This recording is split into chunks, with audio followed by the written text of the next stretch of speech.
सभी बच्चों को हमारा नमस्कार, राम राम। कैसे हैं आप सभी लोग? उम्मीद करते हैं कि आप सभी लोग बहुत अच्छे, स्वस्थ और मस्त होंगे। अपने जीवन में एकदम से जुनून के साथ तैयारी में लगे हुए होंगे।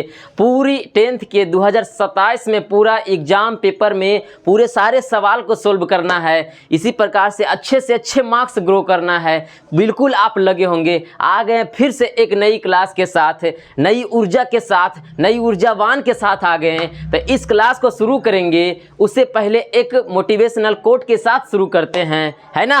कहते हैं ना कि तू अकेला तो नहीं है, तू अकेला तो नहीं है, जुनून तेरे साथ है। तू अकेला तो नहीं है, जुनून तेरे साथ है। जो तेरे भीतर है वही असली बात है, जो तेरे भीतर है वही असली बात है। लाख अंधेरा हो राह में, लाख अंधेरा हो राह में, फिर भी तू चमकेगा, फिर भी तू चमकेगा, क्योंकि तेरे हौसले में खुदा का हाथ है ना?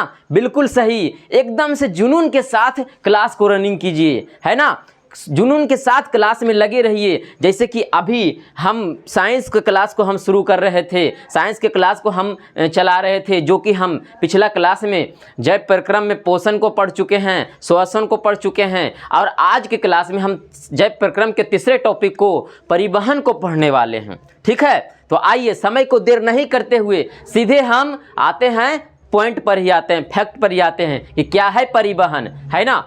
परिवहन चैप्टर शुरू करने से पहले कुछ बातें आप लोग को बता देते हैं, है ना? जैसे कि जैव प्रक्रम में हम परिवहन के बारे में यही समझे थे कि परिवहन हमारे शरीर में भोज्य पदार्थ यानी कि खाद्य पदार्थ, खनिज लवण को शरीर के विभिन्न अंगों तक पहुंचाती है, शरीर के विभिन्न अंगों तक पहुंचाती है, ताकि शारीरिक क्रिया, शरीर की सारी क्रिया क्रियान्वित हो पाए, है ना? कार्यान्वित हो पाए और हम सही ढंग से ऊर्जा प्राप्त कर पाए, है ना?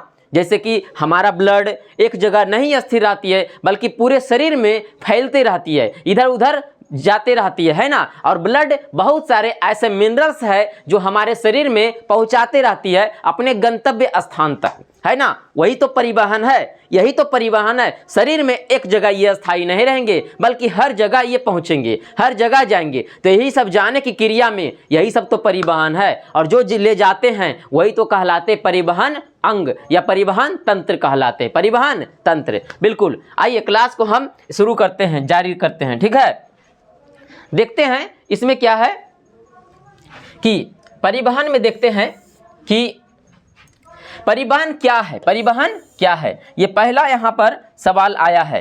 परिवहन चैप्टर पढ़ने से पहले ये समझ लेते हैं परिवहन है क्या। तो हम आपको बता दें कि परिवहन जो है हमारे शरीर में जो हम श्वास लेते हैं, तो श्वास को कोशिकाओं तक पहुंचाया जाता है ब्लड के द्वारा, है ना? ब्लड के द्वारा। जो हम भोजन प्राप्त करते हैं, तो भोजन में जो खाद्य पदार्थ रहते हैं, वसा, कार्बोहाइड्रेट, प्रोटीन, विटामिन, ये सभी पदार्थ को, सभी मिनरल्स को शरीर के विभिन्न कोशिकाओं तक पहुंचाया जाता है, गंतव्य स्थानों तक पहुंचाया जाता है, कोशिकाओं तक पहुंचाया जाता है। उसी को परिवहन कहते हैं। या फिर कोशिकाओं के अंदर जो बेकार अपशिष्ट पदार्थ हैं, जैसे जल की मात्रा, कार्बन डाइऑक्साइड की मात्रा, यूरिया की मात्रा, यूरिन की मात्रा, ये सभी को उनको गंतव्य स्थानों तक पहुंचाना, यानी कि शरीर से बाहर निकालने के लिए वहाँ पर गंतव्य स्थानों तक पहुँचा देना। जैसे कार्बन डाइऑक्साइड हमारे शरीर से होकर के कहाँ तक आती है? हमारे फेफड़ों तक आती है। कोशिका से होकर के कहाँ तक आती है? हमारे फेफड़ों तक आती है। उसके बाद हम निकाल देते हैं, उसके बाद अपने नासा छिद्र के माध्यम से निकाल देते हैं। तो वो भी क्या हो गया? परिवहन का एक प्रक्रिया है ना? जैसे कि यहाँ पर देखेंगे परिभाषा, यहाँ पर यही पता चलेगी। क्या पता चलेगी? तो देखना है कि किसी जीव में आवश्यक पदार्थ, किसी जीव में आवश्यक पदार्थों को उसके मूल स्रोतों से, मूल स्रोतों समझते हैं, यानी कि यदि कोशिकाओं के अंदर है, कोशिकाओं के यदि अंदर है, तो वहाँ से निकाल करके ला करके उसे गंतव्य स्थानों पर, या फिर आवश्यक पदार्थ उसके लिए जो जरूरी है, जो कोशिकाओं के अंदर जाती है, तो वो उन्हें गंतव्य स्थानों तक, कोशिका तक पहुंचाया जाता है, यानी कि कोशिका तक पहुंचाया जाता है। इसमें ऑक्सीजन भी आ जाएंगे, ऑक्सीजन भी आ जाएंगे, और क्या आ जाएंगे? खनिज पदार्थ भी आ जाएंगे, खनिज पदार्थ भी आ जाएंगे। खनिज पदार्थ बोले तो क्या हो जाएंगे? कार्बोहाइड्रेट, वसा, प्रोटीन, विटामिन, ये सभी खनिज पदार्थ के रूप में आ जाएंगे। ठीक है, फिर आगे देखेंगे, और अनावश्यक पदार्थ यानी कि हानिकारक और अनावश्यक पदार्थ जो हमारे शरीर के लिए जरूरी नहीं है, वो बेकार हो गया, उन सभी को पदार्थ के कोशिकाओं से बाहर निकाला जाता है। कोशिकाओं से बाहर निकाल करके उन्हें क्या करते हैं, निकाल कर उन्हें गंतव्य स्थानों तक पहुंचाया जाता है। इसी क्रिया को ही, इसी प्रक्रिया को ही, यही प्रोसेस को क्या कहते हैं, परिवहन कहते हैं। इसी प्रोसेस को क्या कहते हैं, परिवहन कहते हैं। इसे आमतौर के भाषा में अपने दैनिक जीवन में ऐसे समझ सकते हैं, जैसे कि हमें एक जगह से दूसरे जगह जाना रहेगा, एक जगह से दूसरे जगह जाना रहेगा, तो हम पैदल भी जा सकते हैं और गाड़ी में भी जा सकते हैं, कार में भी जा सकते हैं।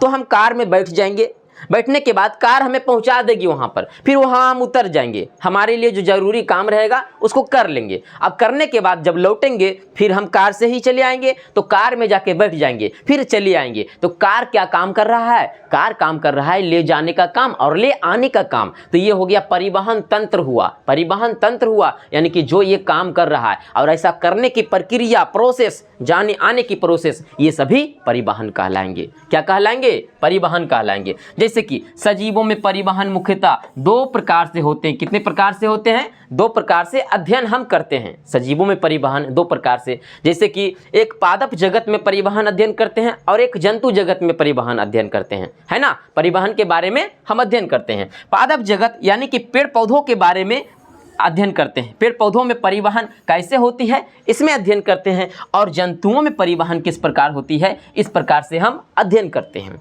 है ना। पेड़ पौधों में कैसे परिवहन होती है वैसे अध्ययन करते हैं, और जंतुओं में परिवहन का अध्ययन करते हैं। यही दोनों प्रकार से परिवहन के बारे में हम क्या करते हैं, अध्ययन करते हैं।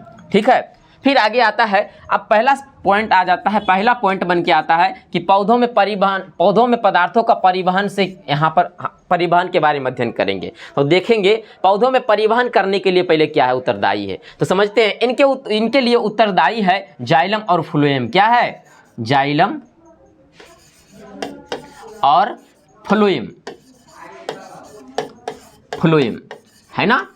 जाइलम में देखेंगे कि एक वाहिकाएं होती है, ठीक है, वाहिकाएं होती है जो जड़ से कहाँ तक फैली रहती है, पत्तियों तक, है ना। जड़ से पत्तियों तक, तना से होते हुए पत्तियों तक ये फैली रहती है। जो क्या करती है जाइलम, जड़ से जल यानी कि जल और क्या, खनिज लवण, और खनिज लवण, खनिज लवण जो मिट्टी में पाए जाते हैं, खनिज लवण को, तो ये सभी को, जैसे यूरिया, पोटास, ये सभी खनिज लवण मिट्टी में पाए जाते हैं, अमोनिया के रूप में पाए जाते हैं। तो ये सभी को ले जाने का काम करते हैं जाइलम, जो कहाँ तक ले जाते हैं, पत्तियों तक। कहाँ तक ले जाते हैं, ये पत्तियों तक ले जाते हैं, है ना।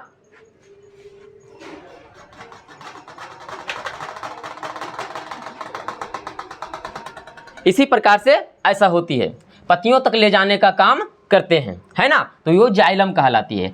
और जब प्रकाश संश्लेषण की प्रक्रिया द्वारा इन पत्तियों में भोजन का निर्माण हो जाता है, इन पत्तियों में भोजन का निर्माण हो जाता है, तो उस भोजन को पौधे के विभिन्न अंगों तक, पौधे के विभिन्न अंगों तक, विभिन्न भागों तक पहुंचाने का काम कौन करते हैं, पहुंचाने का काम करते हैं फ्लोएम। कौन करते हैं, फ्लोएम, फ्लोएम, है ना, यही काम करते हैं। यानी कि खाद्य पदार्थों का परिवहन कौन करते हैं, खाद्य पदार्थ, यानी कि जो भी बन जाते हैं खाद्य पदार्थ के रूप में, कार्बोहाइड्रेट, ग्लूकोज, तो इनका परिवहन कौन करते हैं, फ्लोएम, जो कि सुक्रोज के रूप में करते हैं। किस रूप में, सुक्रोज के रूप में। आपको पोषण चैप्टर में भी इस बात को बताए थे, है ना। सुक्रोज के रूप में वो परिवहन करते हैं और कहीं जाके जमा कर देते हैं, तो वो बन जाते हैं स्टार्च। क्या बन जाते हैं, स्टार्च, जमा होते हैं स्टार्च के रूप में, ऐसा ध्यान रखिएगा। फ्लोएम को हम एक और नाम से जानते हैं जिसे कहते हैं वास्ट। क्या कहते हैं, वास्ट, है ना, बिल्कुल। फ्लोएम को एक और नाम से जानते हैं जिसे कहते हैं वास्ट,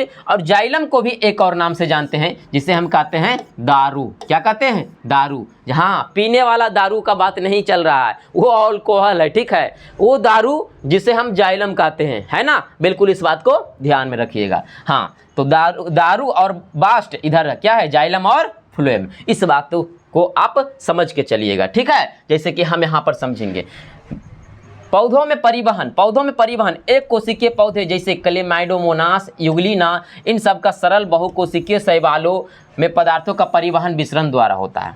जैसे कि यदि शैवाल रहते हैं,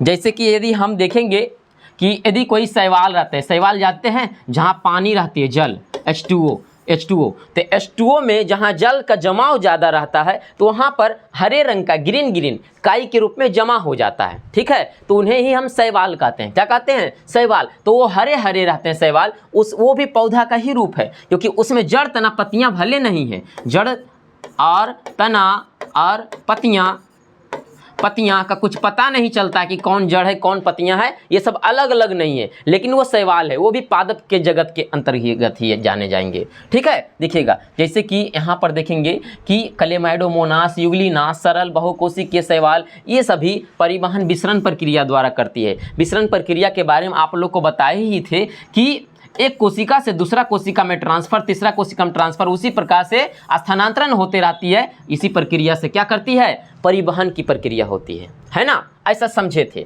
फिर अब जटिल बहुकोशिकीय पौधे हैं। जटिल बहुकोशिकीय पौधे जैसे कि ये सब पौधे आ गए, बड़े बड़े वृक्ष आ गए, बड़े बड़े पेड़ आ गए, तो ये सब जटिल बहुकोशिकीय पौधे हैं, जिसका जड़, तना और पत्तियां ये तीनों अलग अलग रहते हैं। जड़, तना, पत्तियां तीनों अलग अलग दिखाई देते हैं। ये सब बहुकोशिकीय आ जाएंगे, जटिल बहुकोशिकीय पौधे आ जाएंगे। इन सब में जल और खाद्य पदार्थ के बारे में बोलते हैं। खाद्य पदार्थ यानी कि जो भोज्य पदार्थ बनता है वो सभी, इन सब का परिवहन के लिए एक विशेष परिवहन तंत्र होते हैं, जो जाइलम और फ्लोएम, जो बताए थे, एक जाइलम और दूसरा फ्लोएम। एक क्या होते हैं? जाइलम, दूसरा क्या होते हैं? फ्लोएम। इनके द्वारा ही होती है ना। अब जाइलम के बारे में पढ़ेंगे, जाइलम जिसको हम दारू उत्तक के नाम से जानते हैं, ठीक है, इसके बारे में पढ़ेंगे। तो यह जल संवाहक उत्तक कहलाती है। जल संवाहक उत्तक मतलब है कि ये जल का परिवहन करते हैं, जड़ से जल का। अब जड़ से जल का परिवहन कैसे होता है तो बता दें कि जड़ में कई प्रकार के कई सारे मूल रोम पाए जाते हैं, है ना। जो पतले पतले छोटे छोटे मूल रोम होते हैं, कई सारे जड़ में पाए जाते हैं, तो इनके द्वारा परिवहन होती है। जड़ के मूल रोमों द्वारा जल का अवशोषण होती है, खनिज लवण का अवशोषण होती है, और धीरे धीरे तना के माध्यम से पत्तियों तक पहुंचा दिया जाता है ना। तो ये जल संवाहक उत्तक होती है। इसमें पाई जाने वाली वाहिकाएं मुख्य रूप से जल रहते हैं और घुलित खनिज लवण रहते हैं। यानी कि जल में जो घुला हुआ खनिज लवण है वो रहते हैं और जल रहते हैं, यही दोनों रहते हैं जो कि जड़ के जाइलम उत्तक के द्वारा पत्तियों तक जाती है ना। खनिज लवणों के परिवहन में सहायक होते हैं, ये जाइलम उत्तक कहलाते हैं, ठीक है। तो आपसे एग्जाम में पूछा जाएगा जाइलम उत्तक क्या है, तो आप बता दीजिएगा, ठीक है। इनका आकार लंबा होते हैं और नालिका जैसा अबेलनाकार होते हैं। इनका आकार लंबा होते हैं और ये एक दिशा में होती है इसका परिवहन, जड़ से केवल तना की ओर, जड़ से तना की ओर होती है परिवहन, और नीचे की ओर नहीं आती है, लौट करके नीचे की ओर नहीं आती है। लेकिन फ्लोएम में क्या होती है? द्विदिशीय परिवहन होती है। कैसे? क्योंकि एक दिशा में जाती है परिवहन और दूसरी दिशा में आती भी है ना। फ्लोएम में द्विदिशीय परिवहन होती है, जाते समय भी और आते समय भी, लेकिन जाइलम में केवल जाते समय भी। अर्थात कह सकते हैं कि नीचे से ऊपर की ओर, फ्लोएम में नीचे से ऊपर और ऊपर से नीचे की ओर परिवहन होती है। ऐसा आप समझ के चलिएगा। जाइलम का आकार होते हैं लंबा बेलनाकार जैसी होती है। इसका विस्तार जड़ की कोशिकाओं से पत्तियों की कोशिकाओं तक होती है। कहाँ से होती है? जड़ की कोशिकाओं से पत्तियों की कोशिकाओं तक होती है इसका विस्तार, तथा यह मृत कोशिकाओं की बनी होती है। कैसी बनी होती है जाइलम? मरे हुए कोशिकाओं की बनी होती है, मृत कोशिकाओं की बनी होती है जाइलम, ठीक है। तो आपसे पूछा जाता है कि जाइलम निम्न में से कैसी कोशिकाएं रहते हैं? जीवित कोशिकाएं, मृत कोशिकाएं, दोनों, इनमें से कोई नहीं। तो आप सीधा यहाँ पर टिक लगाइएगा, मृत कोशिकाएं। क्या लगाइएगा? मृत कोशिकाएं। ये मृत कोशिकाएं बी नंबर ऑप्शन रहेगा, है ना। यदि आपको ऑप्शन भी नहीं पढ़ने आता है तो बी नंबर लगा दीजिएगा, है ना। बिल्कुल, इतना बातों को ध्यान में दीजिएगा।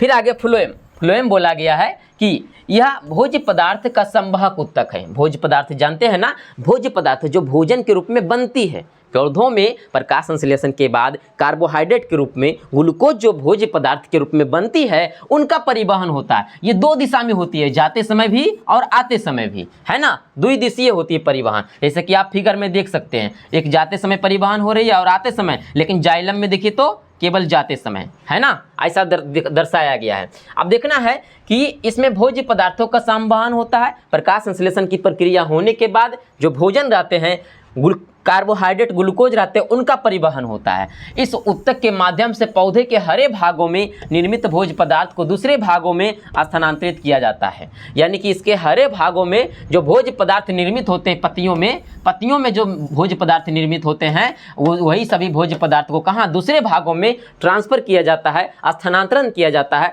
जहाँ उसको जाना चाहिए। तो आपको बता दें, प्रकाश संश्लेषण प्रक्रिया के बाद जो भोजन का निर्माण होती है ग्लूकोज के रूप में, वो जाते समय रास्ता में वो सुक्रोज के रूप में और कहीं जाकर जमा होती है तो स्टार्च के रूप में, है ना। इस बात को ध्यान में रखिएगा। और ये पौधा के कोना कोना तक ये फैलते हैं, ठीक है, बिल्कुल। यह सुक्रोज के रूप में खाद्य पदार्थों का स्थानांतरण होता है, बताए थे। यह सुक्रोज के रूप में खाद्य पदार्थों का स्थानांतरण होता है। और कहाँ जमा किस रूप में होता है, तो जमा होता है किस रूप में, तो जमा होता है स्टार्च के रूप में। किस रूप में, स्टार्च के रूप में, ठीक है। आगे देखते हैं, यह जीवित कोशिकाओं की बनी होती है। तो ये फ्लोएम कैसी कोशिकाएं की बनी होती है, जीवित कोशिकाएं की बनी होती है। जाइलम किस कोशिकाएं की बनी होती है, जल्दी से कमेंट बॉक्स में इसको छापिए और पूरा कमेंट बॉक्स भर दीजिए। जाइलम कैसी कोशिकाएं की बनी होती है पूरा बताइए, है ना, बिल्कुल। चलिए आगे देखिए, यहाँ पर सवाल आया हुआ है, प्रश्न पूछा गया है 2019 में।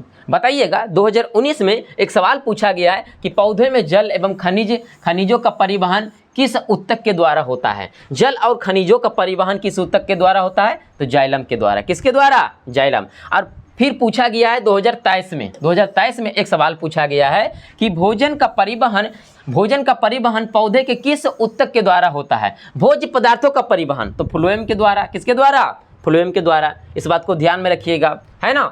पौधों में परिवहन की आवश्यकता क्यों पड़ती है, अच्छा बताइए। यदि पौधों में परिवहन नहीं होती तो क्या काम नहीं चलता, बिल्कुल नहीं चलता।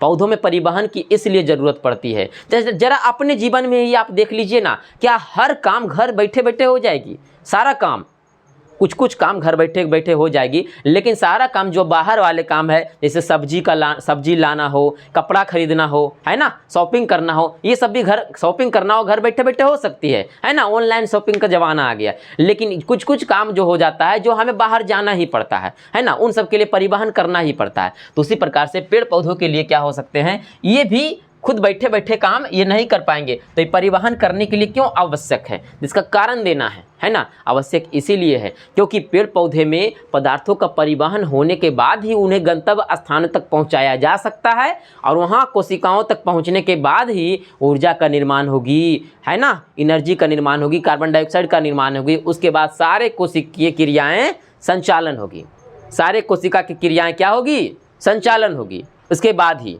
समझ गए ना, बिल्कुल इतना समझ के चलिएगा।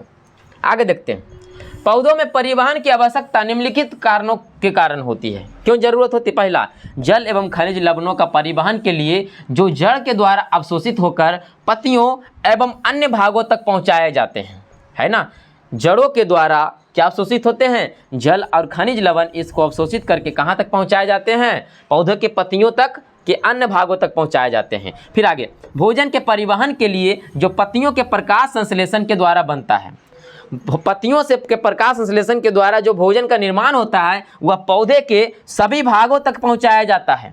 किसके द्वारा, फ्लोएम के द्वारा, है ना। फिर आगे, तीसरा, विकास और वृद्धि के लिए आवश्यक पदार्थों का विभिन्न भागों तक पहुंचाने हेतु अपशिष्ट पदार्थों की एक स्थान से दूसरे स्थान तक ले जाया जाता है। यानी कि पौधे के विकास के लिए, कोशिकाओं के विकास के लिए उनको जो जरूरी पदार्थ है उन्हें गंतव्य स्थानों तक पहुंचाना बहुत ज़रूरी होता है ना, ताकि कोशिकाओं का विकास हो पाए। इसीलिए हमें पौधे में परिवहन बिल्कुल आवश्यक होती है, ठीक है, बिल्कुल समझ गए होंगे। फिर एक सवाल और यहाँ पूछा है कि पौधों में जल का परिवहन की प्रक्रिया को समझाएं। पौधों में जल का जो परिवहन होता है उसके प्रक्रिया को समझाएं। 2020 में पूछा हुआ ये सवाल है। जल्दी से कमेंट बॉक्स में इसको बताइएगा कि क्या इसका प्रक्रिया हो सकता है, बताइएगा। पौधों में जल का परिवहन जाइलम ऊतक के द्वारा होता है, जो सबको पता है कि कौन सा ऊतक, जाइलम ऊतक के द्वारा होता है। यह प्रक्रिया जड़ों से प्रारंभ होकर के, कहाँ से प्रारंभ होते हैं, जड़ से ये प्रक्रिया प्रारंभ होते हैं और कहाँ तक जाते हैं, पत्तियों तक जाते हैं। कहाँ तक जाते हैं, ये पत्तियों तक जाते हैं, है ना।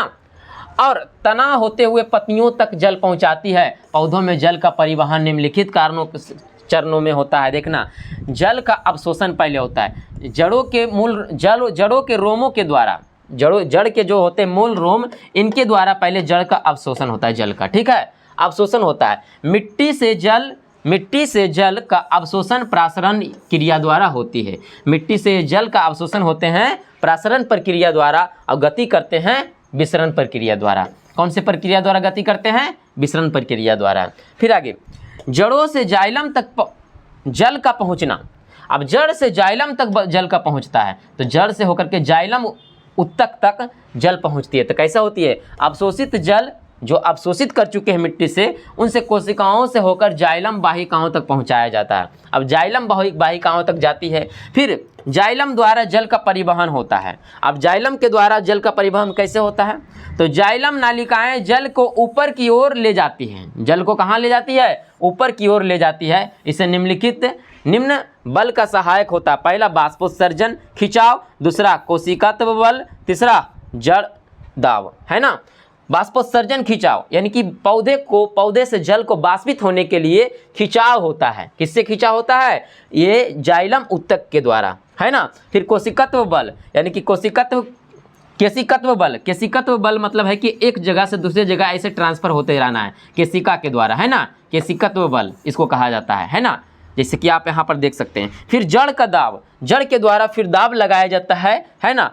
तो उसी के द्वारा भी क्या होती है? यहाँ पर परिवहन होती है जल का। इन सभी बलों के संयुक्त प्रभाव से जल का तना की ओर पत्तियों तक ले जाता है। तना और पत्तियों तक ले जाता है। अब पत्तियों में जल का उपयोग कैसे होता है? तो पत्तियों में जल का उपयोग प्रकाश संश्लेषण, बाष्पोत्सर्जन तथा अन्य जैविक क्रियाओं में होता है। पत्तियों में फिर जल का उपयोग पहला नंबर प्रकाश संश्लेषण, दूसरा बाष्पोत्सर्जन में और अन्य जैविक क्रियाओं में पत्तियों में यूज हो जाता है। तो यही हो गया, जल के परिवहन को समझाना था, है ना। 5 नंबर का सवाल पूछती थी। फिर आ गया, देखिए, फिर आया 2019 में पूछा हुआ सवाल है, जाइलम एवं फ्लोएम में अंतर बताइए।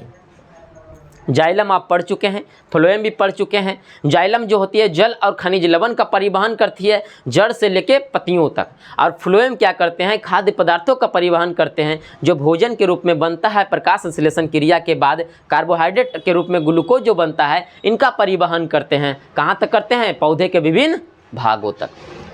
आगे देखते हैं जाइलम फ्लोएम। जाइलम इनकी कोशिकाएं मृत होती है, तो इनकी कोशिकाएं जीवित होती है। फ्लोएम की पता है, ये जल में घुलित खनिज और जल का परिवहन करते हैं, स्थानांतरण करते हैं। तो ये खाद्य पदार्थों का स्थानांतरण करते हैं, ठीक है। इसमें जल की एवं घुलित खनिज लवणों का बहाव ऊपर की ओर होता है ना। तो इसमें क्या होते हैं? खाद्य पदार्थों का परिवहन ऊपर नीचे दोनों तरफ होता है। बताए थे ना, इसमें परिवहन ऊपर की तरफ भी होता है और नीचे की तरफ होता है। इसमें ऊपर की तरफ केवल होती है। जाइलम पौधे को यांत्रिक मजबूती भी प्रदान करते हैं। यांत्रिक मतलब है कि एक सहारा भी प्रदान करते हैं, मजबूती प्रदान करते हैं जाइलम। तो फ्लोएम का मुख्य कार्य केवल भोजन का वितरण करना है, भोजन को हर जगह फैलाना है, ये फ्लोएम का मुख्य कार्य है। फिर जाइलम क्या करते हैं? जाइलम के प्रमुख आवश्यक अवयव ट्राइकिड, वाहिकाएं, जाइलम तंतु, ये सब होते हैं। तो फ्लोएम के प्रमुख अवयव कौन कौन है? चालनी नालिकाएं हैं, सहचारी कोशिकाएं हैं, और है ना, ये सब फ्लोएम तंतु है। तो ये सब क्या हो गए? प्रमुख अवयव हो गए। तो आपसे पूछा जाता है कि चालनी नालिकाएं निम्न में से पाया जाता है, ये पूछा हुआ सवाल है। चालनी नालिकाएं निम्न में से पाया जाता है, तो ऑप्शन में रहेगा जाइलम, फ्लोएम, दोनों, इनमें से कोई नहीं। तो सीधा लगाना है टिक, क्या? फ्लोएम, क्योंकि चालनी नालिकाएं केवल फ्लोएम में होती है, ठीक है। ध्यान में रखिएगा इसको। देखिएगा, पौधों में जड़ों से जल का खिंचाव जल तथा खनिज लवणों, नाइट्रोजन, फास्फोरस और अवशोषण करके जाइलम उत्तक के माध्यम से पत्तियों तक पहुंचाते हैं। तब पौधे के जड़ों से क्या क्या अवशोषण करते हैं? जल खनिज लवण अवशोषण करते हैं, है ना। खनिज लवण के रूप में क्या क्या अवशोषण करते हैं? तो फास्फोरस, नाइट्रोजन अमोनिया के रूप में अवशोषण करते हैं। NH2 अमोनिया मिल करके क्या? CO मिल करके यूरिया बनाते हैं, तो यूरिया के रूप में वो अवशोषण करते हैं, है ना। उसके बाद फिर क्या अवशोषण करते हैं? फास्फोरस, ये फॉस्फेट के रूप में, है ना, ऐसा अवशोषण करते हैं जड़ से पत्तियों की तरफ, है ना। उसके बाद फिर आ जाता है क्या? बाष्पोत्सर्जन की प्रक्रिया होती है। आपको बताए थे कि पौधों में जल का यूज मात्र कितना? 10% जल का यूज होता है। अब बाकी 90% जल क्या होते हैं, ये बाष्पित हो जाते हैं। 90% जल क्या होते हैं, बाष्पित हो जाते हैं। वो कौन सी प्रक्रिया द्वारा, बाष्पोत्सर्जन की प्रक्रिया द्वारा। 10% जल का यूज होता है प्रकाश संश्लेषण की प्रक्रिया में, ग्लूकोज के निर्माण में, और 90% जल बाष्पित हो जाते हैं, वायुमंडल में चले जाते हैं। ऐसी प्रक्रिया होती है। अब सवाल आया है कि बाष्पोत्सर्जन क्या है, सवाल पूछा जाता है बाष्पोत्सर्जन क्या है, तो हम आपको बता दें कि जो जल जड़ से लेकर के कहाँ तक, पत्तियों तक जाती है। पत्तियों तक जाने के बाद एक्स्ट्रा जल जब बच जाती है तो पत्तियों से बाहर निकल जाती है। पत्तियों से सूर्य के प्रकाश की उपस्थिति में ये बाहर निकल जाते हैं और वायुमंडल में चले जाते हैं। उसी को बाष्पोत्सर्जन कहते हैं। देखेगा पौधे के वायवीय भागों, वायवीय भाग मतलब कहाँ पर, पत्तियों में, जहाँ पर जल का रंध्रों के द्वारा वाष्प के रूप में, जल का रंध्र के द्वारा कहाँ पर, वाष्प के रूप में, देखिए रंध्र के रूप में कहाँ निकल रहे हैं, वाष्प के रूप में बाहर निकल जाते हैं। रूप में निष्कासन की क्रिया बाष्पोत्सर्जन कहलाती है। यह क्रिया मुख्य रूप से पत्तियों में होती है। कहाँ होती है, पत्तियों में होती है।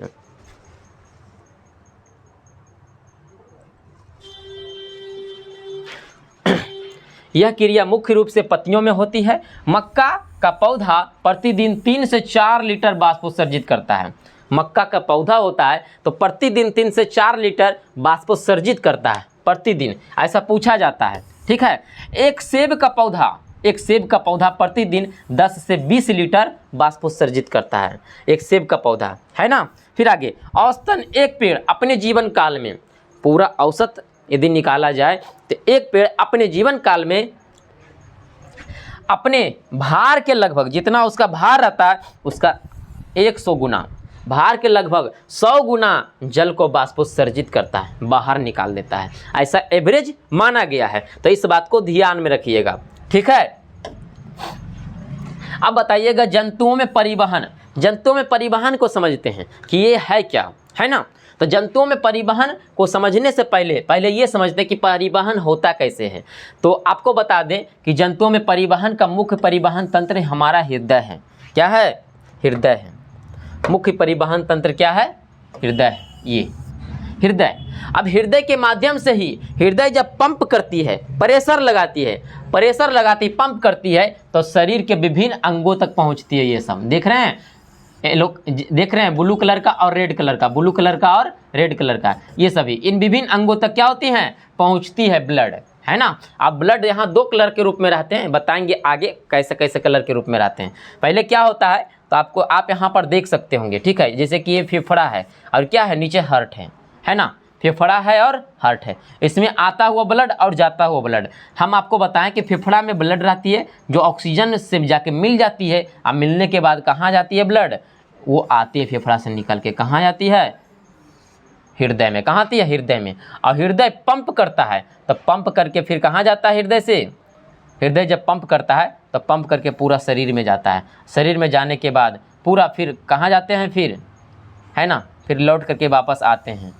वापस आने के बाद फिर कहाँ जाते हैं, फेफड़ा में जाते हैं। ऐसी प्रक्रिया होती है, वो आगे भी हम बताएंगे क्या होती है। पहले देखते हैं जंतुओं में परिवहन।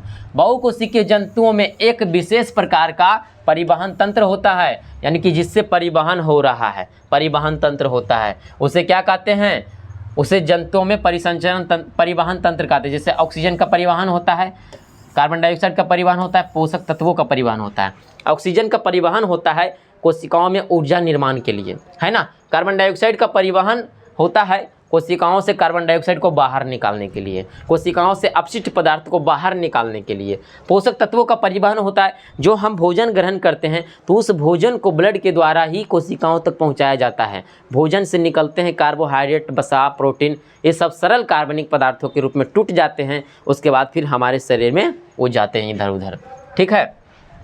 फिर हार्मोन का परिवहन, इन सब का उत्सर्जी पदार्थों के रूप में क्या करते हैं, ये शरीर से एक भागों से दूसरे भागों तक ये ले जाया जाता है ना। एक भागों से दूसरे भागों तक ले जाया जाता है। ये सभी काम ब्लड ही करते हैं। ये सारा काम क्या करते हैं, ले जाने का काम ब्लड ही करते हैं, है ना। बशर्ते रास्ता देते हैं, इसको रास्ता देने का काम करते हैं सीरा और धमनी, और पंप करने का काम करते हैं, धकेलने का काम करते हैं वो हृदय, हार्ट करते हैं। ठीक है। आगे देखते हैं, परिसंचरण तंत्र क्या है। ये एग्जाम में पूछा जाता है, अक्सर पूछा जाता है कि जीवों में परिवहन के लिए कुछ महत्वपूर्ण अंगों का उपयोग होता है। ध्यान रखिएगा, किसका उपयोग होता है? अंगों का उपयोग होता है, जिन्हें हम परिसंचरण तंत्र कहते हैं।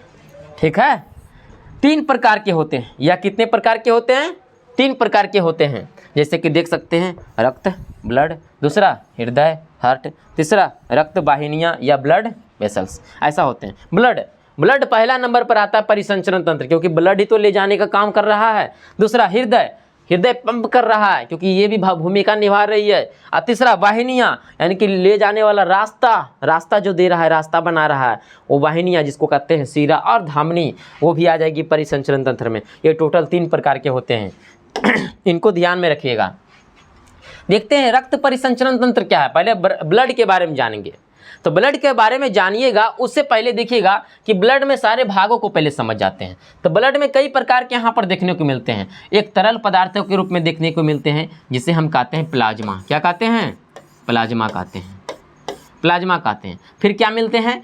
ठोस भागों में देखने को मिलते हैं। ये सभी ठोस भाग हैं, है ना। ये सभी ठोस भागों के रूप में देखने को मिल रहा है। ये सभी क्या है? ठोस भाग है। तो ये सभी मिलते हैं, जिससे कहते हैं ठोस कनिकाएं। क्या कहते हैं? ठोस कनिकाएं। अब यही ठोस कनिकाएं के रूप में रहते हैं WBC रहते हैं, और क्या रहते हैं? RBC रहते हैं, और प्लेटलेट्स रहते हैं, रक्त प्लेटलेट्स रहते हैं। इस प्रकार से रहते हैं। ठीक है, ऐसा पाए जाते हैं। तो सभी के बारे में विस्तार से पढ़ना है। पहले ब्लड जो होते हैं, इसके बारे में पहले समझते हैं। ठीक है, उसके बाद क्या है,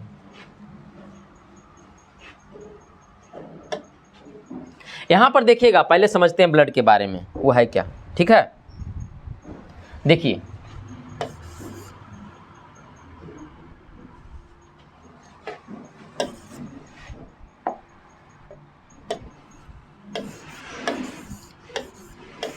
रक्त, ब्लड के बारे में देखेंगे तो इससे पता चलता है कि ये पहले 2 प्रकार से बटे हुए हैं। कितने प्रकार से बटे हुए हैं? पहला प्रकार बटे हुए हैं प्लाज्मा के रूप में, अर्थात द्रव के रूप में, है ना।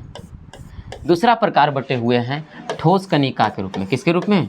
ठोस कनिका के रूप में, या फिर RBC इसी के अंदर आते हैं, WBC इसी के अंदर आते हैं, और प्लेटलेट्स इसी के अंदर आते हैं।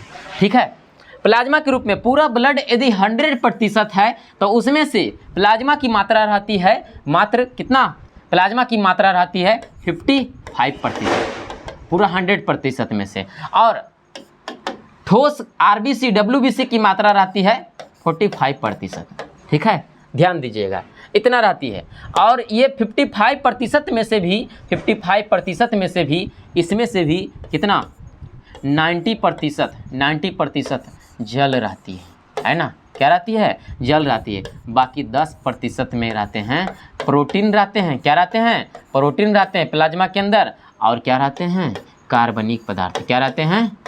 कार्बनिक पदार्थ रहते हैं, है ना। इतना पाए जाते हैं 10% में से, इतना ध्यान में रखिएगा। और ठोस के अंदर RBC टोटल 45% रहते हैं। कितना रहते हैं? 45%। इसी 45% के अंदर सारा कुछ रहते हैं। ठीक है, अब इसमें ये नहीं बोल पाइएगा कि RBC कितना रहता है, WBC कितना रहता है, प्लेटलेट्स कितना रहता है, वो भी बताइए। तो ऐसा नहीं हो सकता है। कभी RBC बढ़ सकता है, कभी WBC बढ़ सकता है, कभी प्लेटलेट्स बढ़ सकता है, कभी घट भी सकती है। ऐसा हो सकती है तो घटेगी तो बीमारियां वगैरह होती है ना। तो ऐसा बताया जा सकता है। लेकिन इतना ज़रूर कन्फर्म है कि RBC जो है WBC से ज़्यादा ही रहता है। क्या रहता है? अधिक रहती है। क्या रहती है? अधिक रहती है। इतना जरूर बोल सकते हैं। WBC से RBC क्या हो सकते हैं? अधिक हो सकते हैं। और रक्त प्लेटलेट्स जो ब्लड को थक्का बनाने का काम करते हैं, जिसे थ्रोम्बोसाइट्स के भी नाम से जाना जाता है। ठीक है, तो ये भी कम मात्रा में रहते हैं, लेकिन RBC सबसे अधिक मात्रा में रहते हैं। और इतना हो गया। इतना होने के बाद, है ना, इसके अंदर प्रोटीन जो, पहले इसके बारे में देखते हैं। इसके अंदर जो प्रोटीन जो रहते हैं, ये प्रोटीन 10% में। तो इसमें कौन कौन से प्रोटीन रहते हैं? इसमें रहते हैं प्रोथ्रोम्बिन,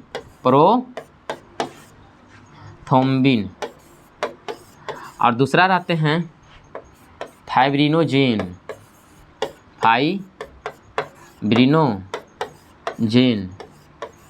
फिर क्या रहते हैं? हिपैरिन। क्या रहते हैं? हिपैरिन। है ना।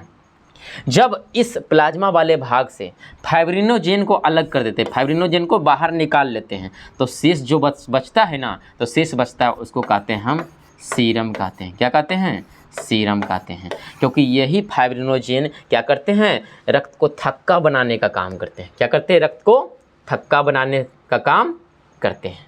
समझ गए बातों को? सीरम कहलाते हैं, शेष बचे हुए सीरम कहलाते हैं फाइब्रिनोजेन को बाहर निकालने के बाद। अब आगे देखते हैं, ठोस में देखते हैं कि इसमें देखेंगे कि पहले आरबीसी के बारे में। तो आरबीसी में क्या पता चलेगी तो आरबीसी में एक प्रोटीन रहते हैं। क्या रहते हैं? प्रोटीन रहते हैं, जिसे हम कहते हैं हीमोग्लोबिन। क्या कहते हैं?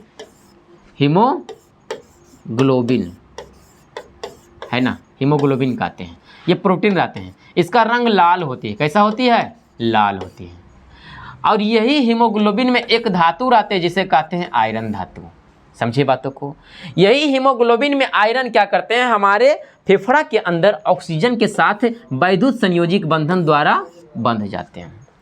क्या होते हैं? बंध जाते हैं। अब बंधने के बाद कोशिकाओं तक ले जाया जाता है। तो इसे कहते हैं, बंधने की प्रक्रिया कहलाती है ऑक्सी हीमोग्लोबिन। जब आने लगता है लौट करके तो कहलाता है अनॉक्सी हीमोग्लोबिन। क्या कहलाता है? अनॉक्सी हीमोग्लोबिन। अब समझते हैं, जो ऑक्सी हीमोग्लोबिन है, इसका रंग यदि देखने का काम करेंगे तो इसका रंग लाल होती है। क्या होती है? लाल होती है। जब ऑक्सीजन के साथ बंध जाती है हीमोग्लोबिन तो इसका रंग लाल होती है। और अनॉक्सी हीमोग्लोबिन का रंग यदि देखा जाए तो कैसा होती है? नीला होती है। कैसा होती है? नीला होती है। समझे बातों को? इस प्रकार से तो ऑक्सी हीमोग्लोबिन, अनॉक्सी हीमोग्लोबिन हो गया। तो इसके बारे में पता किया जाए तो इसका पूरा डेट कितना, मतलब कि कितना दिन तक इसका लाइफ रहता है, तो ये लाइफ रहता है आरबीसी का कितना? टोटल 120 दिन तक, 120 दिन का ऐसा ही होती है। और डब्ल्यूबीसी का लाइफ रहता है 4 से 8 दिन, यही लगभग में 4 से 8 दिन का होती है। प्लेटलेट्स का कुछ दिन होती है। इसी प्रकार से ऐसा होते हैं। समझे? इस बातों को ध्यान में रखिएगा। अब इस पूरा ब्लड का उत्पत्ति कहाँ से होता है? तो पूरा ब्लड का उत्पत्ति होता है अस्थि मज्जा में। कहाँ होती है? अस्थि मज्जा में। अस्थि मज्जा के बारे में बता दें, कि ये अस्थियों के अंदर अर्थात हड्डियों के अंदर जो अर्धतरल के रूप में पाए जाते हैं, हड्डियों के अंदर तरल के रूप में पाए जाते हैं, समझिए, तो वो कहलाते हैं अस्थि मज्जा, है ना, अस्थि मज्जा। तो उसी के अंदर रहते हैं लाल अस्थि मज्जा, व्हाइट अस्थि मज्जा, इस प्रकार से पाए जाते हैं। उसके अंदर ऐसा व्यवस्थित रहती है। ठीक है, ऐसा रहती है। फिर डब्ल्यूबीसी का रंग नहीं होता है। डब्ल्यूबीसी रंगहीन होते हैं और श्वेत रंग के होते हैं। समझे? इनका आकार अलग अलग होता है। अब आगे हम समझते हैं क्या है ये। ठीक है, तो जैसे कि यहाँ पर रेड कलर का देख सकते हैं, ये आरबीसी है। ठीक है, इस कलर का देख सकते हैं तो ये डब्ल्यूबीसी है। क्या है? डब्ल्यूबीसी। ये आरबीसी हो गया। आइए क्या होंगे? डब्ल्यूबीसी हो गए। आइए क्या हो गए? प्लेटलेट्स हो गए हैं। ठीक है, ये स्टार के जैसा रहते हैं, प्लेटलेट्स हो गए। अब बाकी ये प्लाज्मा है। क्या है? ये प्लाज्मा है। इस बातों को ध्यान में रखिएगा। ठीक है, जैसे ही हमारे शरीर में कहीं पर कट जाता है तो कटने के बाद प्लाज्मा बाहर निकालने लगते हैं या फिर शरीर से ब्लड बाहर निकालने लगते हैं, तो प्लाज्मा में जो मौजूद है फाइब्रिनोजेन। क्या है? फाइब्रिनोजेन आकर के एक जाली का निर्माण कर लेते हैं। क्या निर्माण करते हैं? फाइब्रिन जाली का निर्माण करते हैं। और उसी जाली में ये बड़े बड़े कणिकाएं अटक जाते हैं। क्या होते हैं? अटक जाते हैं। और जिस कारण से बाहर वायु की उपस्थिति के कारण सूख जाती है और सूखने के कारण थक्का बन जाती है और थक्का बनने के कारण धीरे धीरे घाव ठीक हो जाता है ना। ऐसी प्रक्रिया होती है, तो इतना ध्यान में रखिएगा। रक्त परिसंचरण तंत्र में यहाँ पर देखेंगे, पहले यह लाल रंग का रक्त होता है, जो कि पता है, जो गाढ़ा रंग का होता है। और ये क्षारीय होता है। क्या होता है? क्षारीय होता है। इनका पीएच मान 7.4 होता है। पूरे ऑल ओवर रक्त का पीएच मान कितना होता है? 7.4। और कैसा होता है? प्रकृति क्षारीय होता है। रक्त में वाहिकाएं सीरा और धमनी में प्रवाहित होती है। सीरा और धमनी में रक्त हमेशा कहाँ पर? सीरा और धमनी में प्रवाहित होते रहती है ना। सीरा और धमनी यही है, इसी के अंदर सीरा और धमनी इसी के अंदर प्रवाहित होते रहते हैं, जाते रहते हैं। ठीक है, अब आगे देखेंगे रक्त की संरचना कैसी होती है, तो बता दें। इसके 2 घटक होते हैं, 2 प्रमुख घटक है, तरल भाग या प्लाज्मा। जो भी बताएं, ये पूरे रक्त का पूरे रक्त का कितना प्रतिशत भाग रहते हैं? 90 नहीं, 55 55%। और ठोस भाग का कितना रहते हैं ये 45%। इतना ध्यान में रखिएगा, ऐसा होते हैं। ठीक, या ठोस भाग में ही कहा जाता है लाल रक्त कोशिकाएं, श्वेत रक्त कोशिकाएं और प्लेटलेट्स, इस प्रकार से कहा जा सकता है। ठीक, आगे देखिएगा कि प्लाज्मा ये क्या है। तो प्लाज्मा का कलर होता है, प्लाज्मा का रंग होता है हल्का पीला होते हैं। ठीक है, जैसे कि यह हल्के पीले रंग की चिपचिपा द्रव है जो रक्त के कुल आयतन के लगभग 55% यानी कि 55% पाए जाते हैं। प्लाज्मा में लगभग 90% जल पाए जाते हैं, 7% प्रोटीन पाए जाते हैं और 0.9% अकार्बनिक लवण और 0.1% ग्लूकोज और 0.5% वसा। तो बोले थे ना कि 10% में से प्रोटीन और कार्बनिक और अकार्बनिक सभी पदार्थ रहते हैं और बाकी 90% जल रहते हैं। प्लाज्मा के अंदर ऐसा केवल होते हैं। ठीक है, बाकी प्लाज्मा में फिर बोला गया प्लाज्मा में उपस्थित प्रोटीन कौन कौन रहते हैं, फाइब्रिनोजेन रहते हैं और क्या रहते हैं, प्रोथ्रोम्बिन रहते हैं, फिर क्या रहते हैं, हिपेरिन रहते हैं, है ना। फिर ये प्रोटीन रक्त में जमने में सहायक करती है, रक्त को जमने में सहायक करती है, यानी कि रक्त को जमने में मदद करती है। जब हमारा शरीर का में कहीं कट उठ जाता है तो ब्लड निकलने लगता है, तो जमने में वो हेल्प करते हैं। रक्त जमने की क्रिया में फाइब्रिनोजेन प्लाज्मा से क्या होते हैं, अलग हो जाते हैं। फाइब्रिनोजेन प्लाज्मा से अलग हो जाते हैं तथा प्लाज्मा में शेष बचे हुए भाग सीरम बन जाता है। क्या बन जाता है, सीरम। जब रक्त जमने लगता है तो फाइब्रिनोजेन क्या होते हैं, अलग हो जाते हैं और अलग होकर के वो जाली के रूप में बना लेते हैं, फाइब्रिन और जाली बना लेते हैं और शेष जो बच जाता है वो सीरम कहलाता है। तो आप देखेंगे जब कहीं कट छट जाता है तो वहाँ पर एक लिक्विड जैसा चिपचिपा पदार्थ आ जाता है उसके ऊपर, है ना। तो वो सीरम के रूप में, किस रूप में है, सीरम के रूप में शेष बचे हुए सीरम कहलाते हैं, जिन्हें हम प्लाज्मा सीरम कहते हैं। क्या कहते हैं, प्लाज्मा सीरम कहते हैं। देखिएगा, ठोस भाग कोशिकाएं आरबीसी, डब्ल्यूबीसी और प्लेटलेट्स, है ना।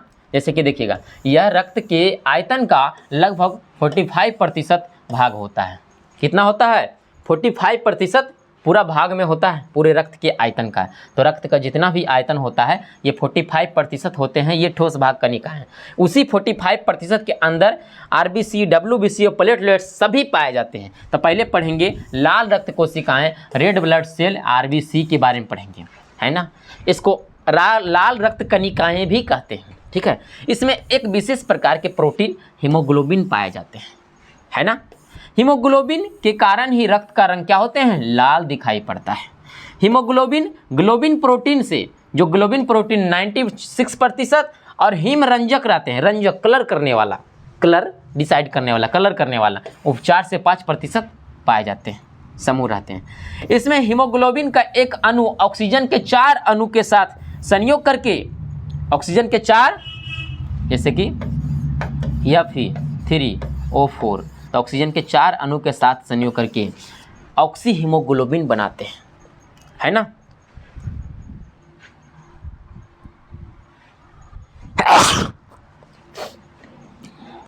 ऑक्सी हीमोग्लोबिन बनाते हैं, फिर क्या होते हैं, संयोग करके ऑक्सी हीमोग्लोबिन बनाते हैं जो रक्त परिवहन के रूप में कार्य करती है। इसीलिए इसे क्या कहते हैं, ऑक्सीजन का वाहक कहा जाता है। हीमोग्लोबिन को ही ऑक्सीजन का वाहक कहा जाता है, क्योंकि यही हीमोग्लोबिन ऑक्सीजन को क्या करते हैं, पकड़ करके कहाँ ले जाते हैं, कोशिकाओं तक ले जाते हैं। इस बातों को आप ध्यान में रखिएगा। जैसे कि देखते हैं, हीमोग्लोबिन के श्वसन के दौरान लिए गए ऑक्सीजन से संयोग कर एक अस्थायी यौगिक ऑक्सी हीमोग्लोबिन के रूप में बनाता है ना। लाल रंग की कोशिकाएं में न्यूक्लियस नहीं होता है। जैसे लाल रक्त कोशिकाएं आरबीसी भी तो एक प्रकार का कोशिका है, तो इस कोशिका के अंदर न्यूक्लियस बीच में नहीं होता है। ठीक है, लाल रक्त कोशिका में लोहा धातु पाया जाता है, लौह धातु, आयरन धातु पाए जाते हैं। लाल रक्त कोशिकाओं का जीवन काल 120 दिन का होता है। इसकी आकृति अंडाकार, गोलाकार, द्विबलय जैसा होते हैं, है ना। जैसे कि आकृति आप देख सकते हैं कैसा है आरबीसी का, है ना, यही है आरबीसी। देखिए, इनका निर्माण लाल अस्थिमज्जा में होता है। कहाँ होता है, लाल अस्थि मज्जा, रेड बोन मैरो। पता है ना कि अस्थि मज्जा अस्थि के अंदर पाए जाते हैं हल्के चिपचिपे पदार्थ के रूप में, जो रेड और वाइट के रूप में रहते हैं, है ना। तो लाल अस्थि मज्जा में होती है इनका निर्माण। मृत्यु कहाँ होते हैं, तो यकृत और प्लीहा। यकृत कहाँ होते हैं पता है ना, जैसे कि यहाँ पर आप लोग को पता था कि ये अमाशय था, तो अमाशय के बाहर यहीं पर तो ऐसे थी यकृत, है ना, ऐसे थी ये बड़ा के रूप में, ये यकृत थी। और अग्न्याशय के ऊपर यहीं पर एक ऐसे ढक्कन के रूप में रहता है ऊपर, इसको कहते हैं प्लीहा। क्या कहते हैं, प्लीहा। तो ये प्लीहा में भी मृत्यु होती है और यकृत में भी मृत्यु होती है। तो ये हर जगह इनकी मृत्यु यहाँ पर होती है, जो पता चल गया होगा, है ना। देखिएगा श्वेत रक्त कोशिकाएं, श्वेत रक्त कोशिकाएं में देखेंगे तो ये पता चलेगा कि white blood cell, white blood corpuscle या फिर सेल कहते हैं WBC। तो क्या बोल सकते हैं, ये सफ़ेद तथा रंगहीन होते हैं, सफ़ेद कलर का और रंगहीन कलर का होते हैं। इसके आकार अनियमित आकार के होते हैं। इसमें हीमोग्लोबिन जैसे कोई रंजक नहीं होते हैं, है ना। रंजक मतलब रंगक, या फिर कोई हीमोग्लोबिन का रंग लाल होता था, उसमें हीम रंजक रहता था, जिस कारण से क्या होते थे, उसका रंग निर्धारित हो जाते थे कि ये लाल है। लेकिन इसमें WBC में कोई रंगक नहीं होते हैं, कोई रंग नहीं होते हैं। तो इसमें ये नहीं बोल सकते हैं कि इसमें हीमोग्लोबिन जैसे कोई रंजक पाए जाते हैं, है ना। इनकी संख्या लाल रक्त कोशिकाओं की अपेक्षा कम होती है। बताए थे ना कि WBC की संख्या RBC की अपेक्षा क्या होती है, कम होती है। तो यही WBC है। लेकिन यही बता दें कि WBC भी ब्लड के अंदर रहते हैं, तो ये भी कई प्रकार के रूप में रहते हैं। WBC भी ब्लड के अंदर कई प्रकार के रूप में रहते हैं, जैसे आप देख सकते हैं, है ना। ये कई प्रकार के रूप में रहते हैं, जैसे लिम्फोसाइट के रूप में रहते हैं, है ना, इओसोनोफिल के रूप में रहते हैं, मोनासाइट के रूप में रहते हैं, न्यूट्रोफिल के रूप में रहते हैं, बेसोफिल के रूप में रहते हैं, है ना। इस प्रकार से रहते हैं। सबका आकृति समान जैसा गोलाकार होगा, लेकिन इसके अंदर पाए जाते हैं केंद्रक। इसके अंदर क्या पाए जाते हैं, केंद्रक। इसमें केंद्रक का आकार बिल्कुल अलग जैसा होगा। देखिए आप देख सकते होंगे इसमें क्या है, बिल्कुल अलग प्रकार का केंद्रक है ना। ऐसा ही कुछ दिखाया गया है। तो ये अलग अलग प्रकार के होते हैं, है ना। इसके अंदर आकृति अलग अलग प्रकार के होते हैं। तो WBC के भी कई प्रकार होते हैं, समझे। अब आगे देखेंगे। तथा न्यूक्लियस उपस्थित होते हैं। न्यूक्लियस मतलब केंद्रक इसमें रहते हैं। इनमें कुछ सूक्ष्म कणों की उपस्थिति के आधार पर ये दो प्रकार से बांटा गया है। कितने प्रकार से, दो प्रकार से, ग्रेनुलोसाइट और एक क्या बांटा गया है, ग्रेनुलोसाइट, है ना, एक ग्रेनुलोसाइट। ग्रेनुलोसाइट के अंदर कहा गया कि इसके कोशिका द्रव में के कण मौजूद होते हैं, जैसे कि न्यूट्रोफिल। कोशिका द्रव के कण मौजूद होते हैं, इसके अंदर जो रहते हैं कोशिका द्रव के कण मौजूद होते हैं, समझे। ये कहलाए ग्रेनुलोसाइट, समझे। जैसे कि इओसोनोफिल और बेसोफिल, न्यूट्रोफिल, ये सब ग्रेनुलोसाइट के अंतर्गत आते हैं। न्यूट्रोफिल, इओसोनोफिल, बेसोफिल, है ना। यदि कोशिका द्रव्य होंगे तो कोशिका केंद्रक होंगे, तो इसके द्रव के अंदर कणों के रूप में पाए जाएंगे सारे कोशिका अंगक। तो ये सब पाए जाएंगे, तो ये कहलाएंगे ग्रेनुलोसाइट। इसमें इसके अंतर्गत न्यूट्रोफिल, इओसोनोफिल, बेसोफिल आ जाते हैं। एक ग्रेनुलोसाइट के अंतर्गत आ जाते हैं। इनके कोशिका द्रव में कोई कण मौजूद नहीं होते हैं। इनके जो कोशिका द्रव रहते हैं, इनके अंदर कोई कण मौजूद नहीं होते हैं, केवल केंद्रक होता है। केवल क्या होता है, केंद्रक होता है। जैसे कि लिम्फोसाइट और मोनासाइट, लिम्फोसाइट और मोनासाइट। लिम्फोसाइट को सबसे छोटी कोशिका के रूप में जाना जाता है, तो वही मोनासाइट को सबसे बड़ी कोशिका के रूप में जाना जाता है। सबसे छोटी, सबसे बड़ी, सबसे छोटी और सबसे बड़ी, ध्यान में रखिएगा, ठीक है। अब देखते हैं इधर। लिम्फोसाइट दो प्रकार के होते हैं, T lymphocyte, B lymphocyte. Lymphocyte भी अब दो प्रकार के बट गए हैं, टी लिम्फोसाइट, बी लिम्फोसाइट। पता है क्या होता है कि लिम्फोसाइट क्या रहते हैं, लिम्फोसाइट जो WBC रहते हैं, इसमें से एक टी रहते हैं, एक क्या रहते हैं, बी रहते हैं।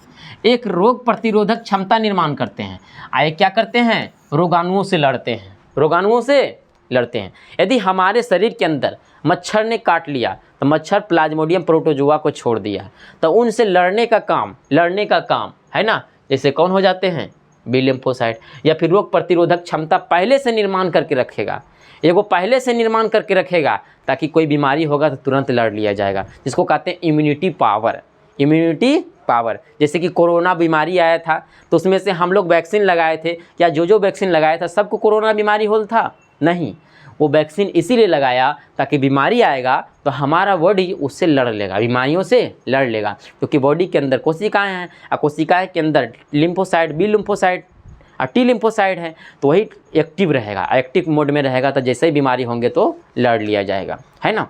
और एगो वो होते हैं कि स्पेशल बीमारियों के पास जाके लड़ते हैं, स्पेशल लड़ते हैं, उसके लिए उसको जागृत किया जाता है, तो वो सब होते हैं टी लिम्फोसाइट, बी लिम्फोसाइट। देखते हैं टी लिम्फोसाइट यह शरीर के कोशिकाओं में प्रतिरक्षा प्रदान करती है, तथा बी लिम्फोसाइट प्रतिरक्षा प्रदान करती है, मतलब समझे, प्रतिरक्षा प्रदान करती है मतलब ये डायरेक्टली जाकर के लड़ता है, सीधा जाकर के लड़ती है ना। तथा बी लिम्फोसाइट शरीर के तरल प्रतिरक्षा इम्यूनिटी पावर प्रदान करती है, यानी कि लड़ने की क्षमता प्रदान करती है, क्षमता प्रदान करती है लड़ने की, जो कहाँ हो जाती है, बी लिम्फोसाइट हो जाती है ना। तथा संक्रामक स्थल पर नहीं जाकर एंटीबॉडी बनाते हैं, जहाँ संक्रामक रहता है, जहाँ बीमारी रहता है वहाँ नहीं जाकर के पीछे ही एंटीबॉडी बना लेता है, एंटीबॉडी बना करके वो एंटीबॉडी जा करके लड़ता है वहाँ पर, है ना। अर्थात कह सकते हैं कि टी को बनाने का काम बी ए करता होगा, नहीं बोल सकते हैं, इस टी को बनाने का काम कौन करता है, बी ही करता होगा, बिल्कुल।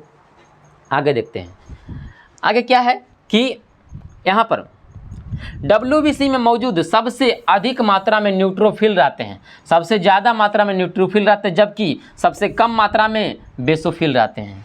क्या रहते हैं, सबसे कम मात्रा में बेसोफिल रहते हैं।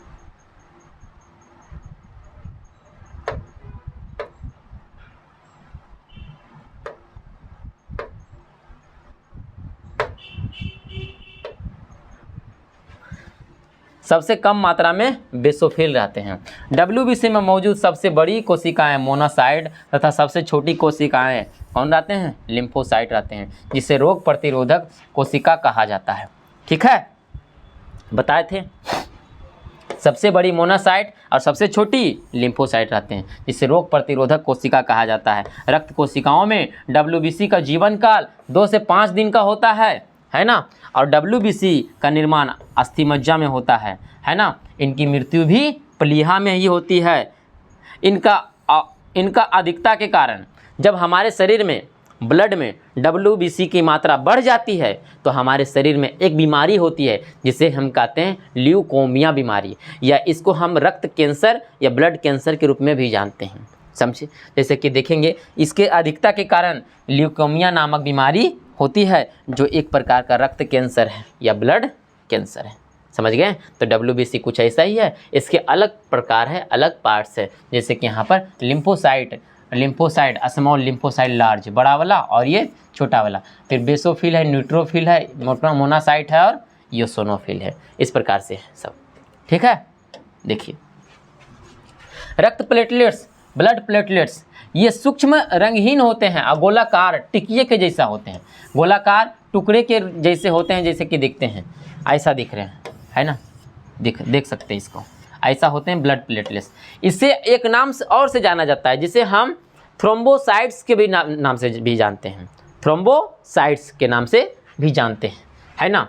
जैसे कि इसकी कमी से डेंगू नामक बीमारी होती है। डेंगू जानते हैं ना, जब डेंगू बीमारी होती है तो इसकी संख्या घटने लगती है, प्लेटलेट्स की संख्या घटने लगती है, धीरे धीरे ब्लड पतला हो जाता है। अब ब्लड इतना पतला हो जाता है कि इंसान के अंदर ब्लड में सब चीज़ की कमी आने लग जाती है ना। तो ये प्लेटलेट्स का रहना काफ़ी ज़रूरी होता है, जो कि प्लेटलेट्स जो है इसका रहना काफ़ी ज़रूरी होता है। एक इंसान के अंदर, नॉर्मल इंसान के अंदर लगभग में 1.5 लाख प्लेटलेट्स होती है। कितना होती है, 1.5 लाख प्लेटलेट्स होती है,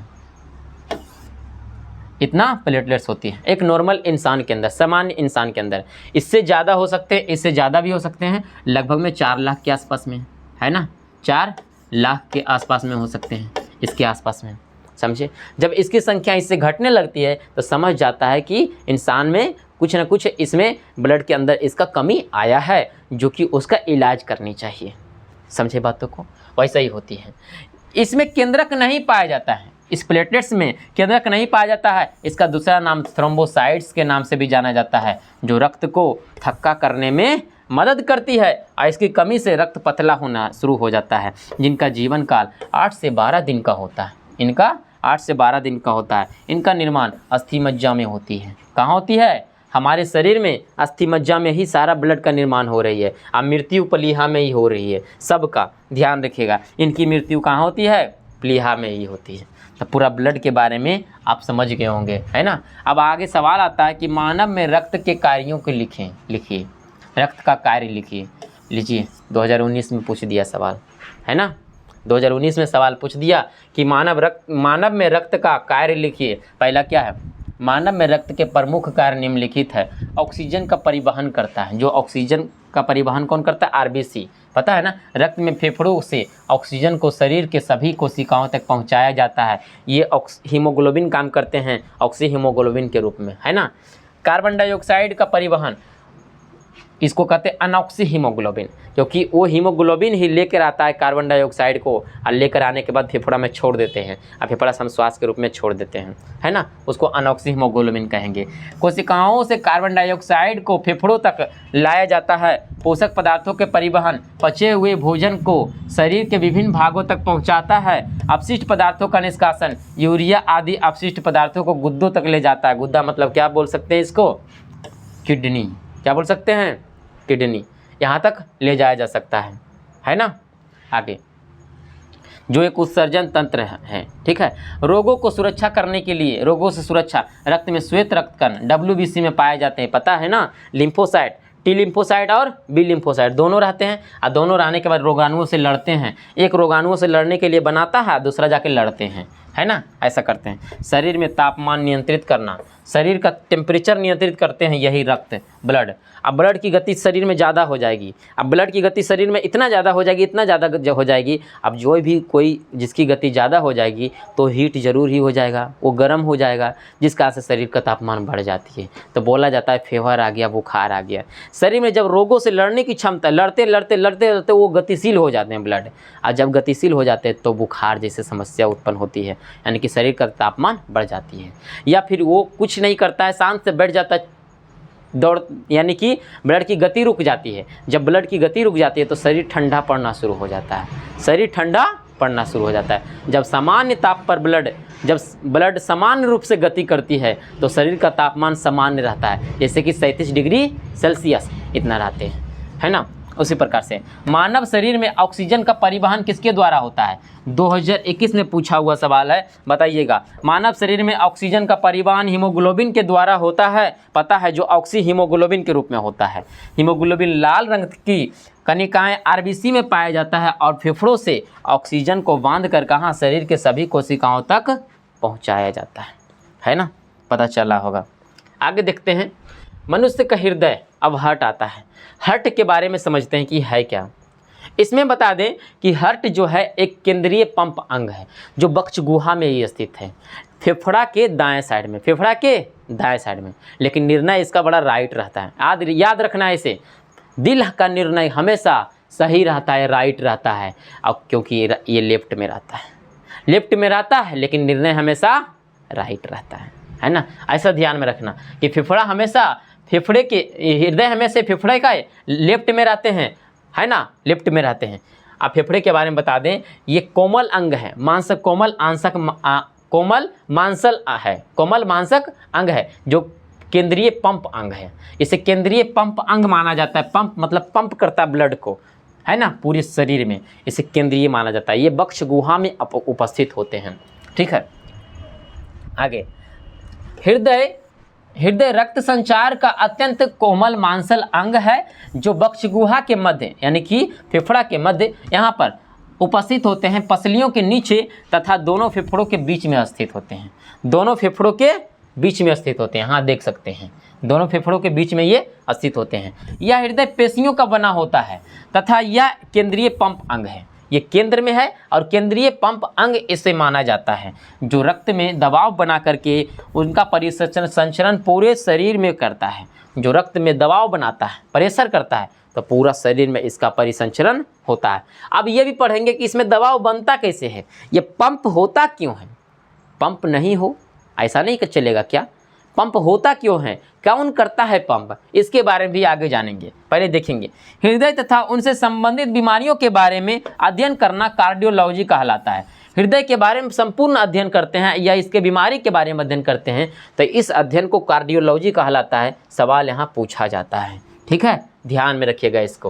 हृदय की संरचना के बारे में आप जानेंगे, संरचना कैसी होती है तो बता दें। हृदय टोटल 4 चैम्बर में बटे हुए हैं। कितने चैम्बर में बटे हुए हैं? 4 चैम्बर में बटे हुए हैं, या फिर 4 शाखा में बटे हुए, ऐसा बोल सकते हैं। जैसे कि देख सकते हैं, एक शाखा ये हो गए और दूसरा शाखा ये हो गए, है ना। एक ये वाला, दूसरा, तीसरा और चौथा, है ना। इसको बोल सकते हैं, इसको बोल सकते हैं ऊपर वाले को अलिंद और नीचे वाले को नीलय। क्या बोल सकते हैं? नीलय। अलिंद को एट्रियम बोला जाता है, नीलय को क्या? वेंट्रिकल बोला जाता है। क्या बोला जाता है? वेंट्रिकल। उसी प्रकार से यानी कि इसको बोल सकते हैं, इधर को बोल सकते हैं बायां, है ना, बायां, उसके बाद दायां, बायां और दायां, है ना। इसको बोल सकते हैं बायां अलिंद, दायां अलिंद, बायां नीलय, दायां नीलय। इस प्रकार से टोटल 4 चैम्बर में बटे हुए होते हैं। कितने चैम्बर में? 4 चैम्बर में बटे हुए होते हैं। इस प्रकार से हृदय, इतना ध्यान में रखना है। पहले देखना, मानव हृदय एक कोमल मांसल जैसा खोखला संरचना है। खोखला इसके अंदर है क्योंकि इसके अंदर ब्लड जाता है, और कैसे ब्लड की गति होती है वो बताते हैं, बाद में बताते हैं, पहले इधर देखते हैं, है ना। इसका संचार मुख्य रूप से मुख्य अंग कहा जाता है। मुख्य अंग कहा जाता है इसे संचार का, क्योंकि ये चारों तरफ से फैलाता है, पंप करके पूरा चारों तरफ ब्लड को फैलाती है। हमारे पैरों से लेकर के मस्तिष्क तक ब्लड को फैलाती है ना। ऐसी होती है प्रक्रिया। यह बक्षगुहा छाती के दोनों फेफड़ों के बीच पसलियों के नीचे थोड़ा बाईं ओर झुका रहता है। कहाँ पर? थोड़ा बाईं ओर झुका रहता है। बाईं ओर नहीं, कहाँ पर? दाईं ओर झुका रहता है ना। दाईं ओर झुका रहता है, यानी कि उस तरफ झुका रहता है, उस तरफ झुका रहता है, ठीक है, ऐसा बोल सकते हैं। आगे आगे देखना है, उस तरफ झुका हुआ है, दिख रहा होगा। आगे आकार कैसा होता है तो हृदय का आकृति शंकुआकार तिकोना जैसा होता है। इसका आकार मुट्ठी के समान तिकोना जैसा होता है, जैसे कि यहाँ पर देख सकते हैं, है ना। बिल्कुल ऐसा ही दिख रहा होगा, ऐसा, है ना, ऐसा मुट्ठी के समान ऐसे निकला हुआ है नीचे, देखिए ये निकला हुआ है, ये वाला इधर भाग है, इधर वाला भाग है, तो तिकोना जैसा होता है, मुट्ठी के समान, है ना, तिकोना होता है। इसका चौड़ा भाग ऊपर की ओर, नुकीला भाग नीचे की ओर, नुकीला भाग नीचे की ओर और चौड़ा भाग ऊपर की ओर, ऐसा रहते हैं, ठीक है। हृदय आवरण, अब देखते हैं हृदय आवरण। हृदय का जब बाहर का जो संरचना है मांसल जैसा, उसके बारे में पहले देखते हैं, ठीक है, उसको हृदय आवरण कहते हैं।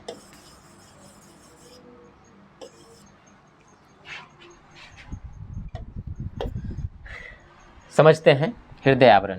बोला गया है हृदय एक दोहरी झिल्ली से बंद रहता है, जिसे हृदय आवरण कहते हैं। पता है, हृदय दोहरी झिल्ली से इसे बंद रहता है चारों तरफ से, इसे हम हृदय आवरण कहते हैं, ठीक है। ये दोहरी झिल्ली से क्या है? बंद है, हृदय आवरण कहते हैं। ये हृदय आवरण पेरिकार्डियम से बने होते हैं। किससे बने होते हैं? पेरिकार्डियम से बने होते हैं, ठीक है। एग्जाम में इसका फिगर बनाने के लिए आता है, तो ऐसा ही बनाइएगा। ये हृदय पेरिकार्डियम से बनी होती है, तो यही पेरिकार्डियम की एक झिल्ली पेरिकार्डियम से बनी होती है ना, जिनके दोनों के बीच पेरिकार्डियल द्रव भरा रहता है। अब इनके बीच पेरिकार्डियल द्रव भरा रहता है, लिक्विड भरा रहता है इनके बीच में, ठीक है, जो हृदय के झटकों को बचाता है। अब जैसे कि जोर से यदि कभी झटका लगता है, तो झटका लगने के बाद दीवार में जो रगड़ उत्पन्न होती है, वो रगड़ उत्पन्न होने से बचाती है, क्योंकि ये लिक्विड जो रहता है कंप्रेसर का काम करता है। लिक्विड जो इसके अंदर रहता है, द्रव रहता है, वो कंप्रेसर का काम करता है थोड़ा सा, ठीक है।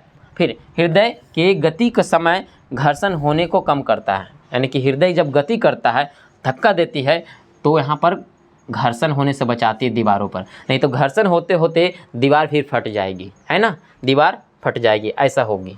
इस कारण से द्रव बचाती है, पेरिकार्डियल द्रव। अब हृदय के कक्ष देखेंगे। हृदय के कक्ष कितने कक्ष में? मानव हृदय 4 कक्ष में होते हैं, दायां अलिंद, बायां अलिंद, दायां निलय, बायां निलय, ठीक है, ऐसा बोला जाता है। जैसे कि यहाँ पर देख सकते हैं, है ना, ये क्या हो गए हैं? ये वाला ये हो गए हैं, है ना, ये वाला क्या हो गए? बायां अलिंद, है ना, दायां अलिंद, बायां अलिंद, इस प्रकार से, है ना। और ये क्या हो गए? दायां निलय और बायां निलय, इस प्रकार से, ठीक है, ऐसा हो गया। आगे देखिएगा, अलिंद के ऊपर के कक्ष होते हैं जिसमें रक्त एकत्र होती है।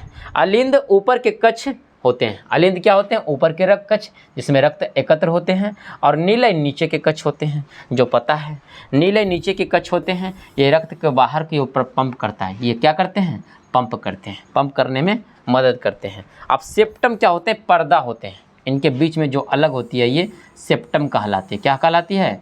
सेप्टम कहलाती है, अलग होती है। तो सेप्टम के द्वारा क्या होते हैं? अलग होते हैं, पर्दे कहलाते हैं। दायां और बायां अलिंद अंतरा अलिंद सेप्टम से अलग होती है। दायां अलिंद और बायां अलिंद है ना, ये दोनों सेप्टम के द्वारा क्या होते हैं? अलग होते हैं। ऐसा ध्यान में रखना है। दायां और बायां निलय अंतरा निलय सेप्टम से अलग होती है। अलिंद सेप्टम से अलग होती है और निलय सेप्टम से अलग होती है, ऐसा बोला गया है। इसमें शुद्ध और अशुद्ध रक्त आपस में नहीं मिलते हैं, ताकि शुद्ध और अशुद्ध आपस में ना मिल पाए, ऐसा प्रक्रिया ना हो, इसीलिए ऐसा रहते हैं।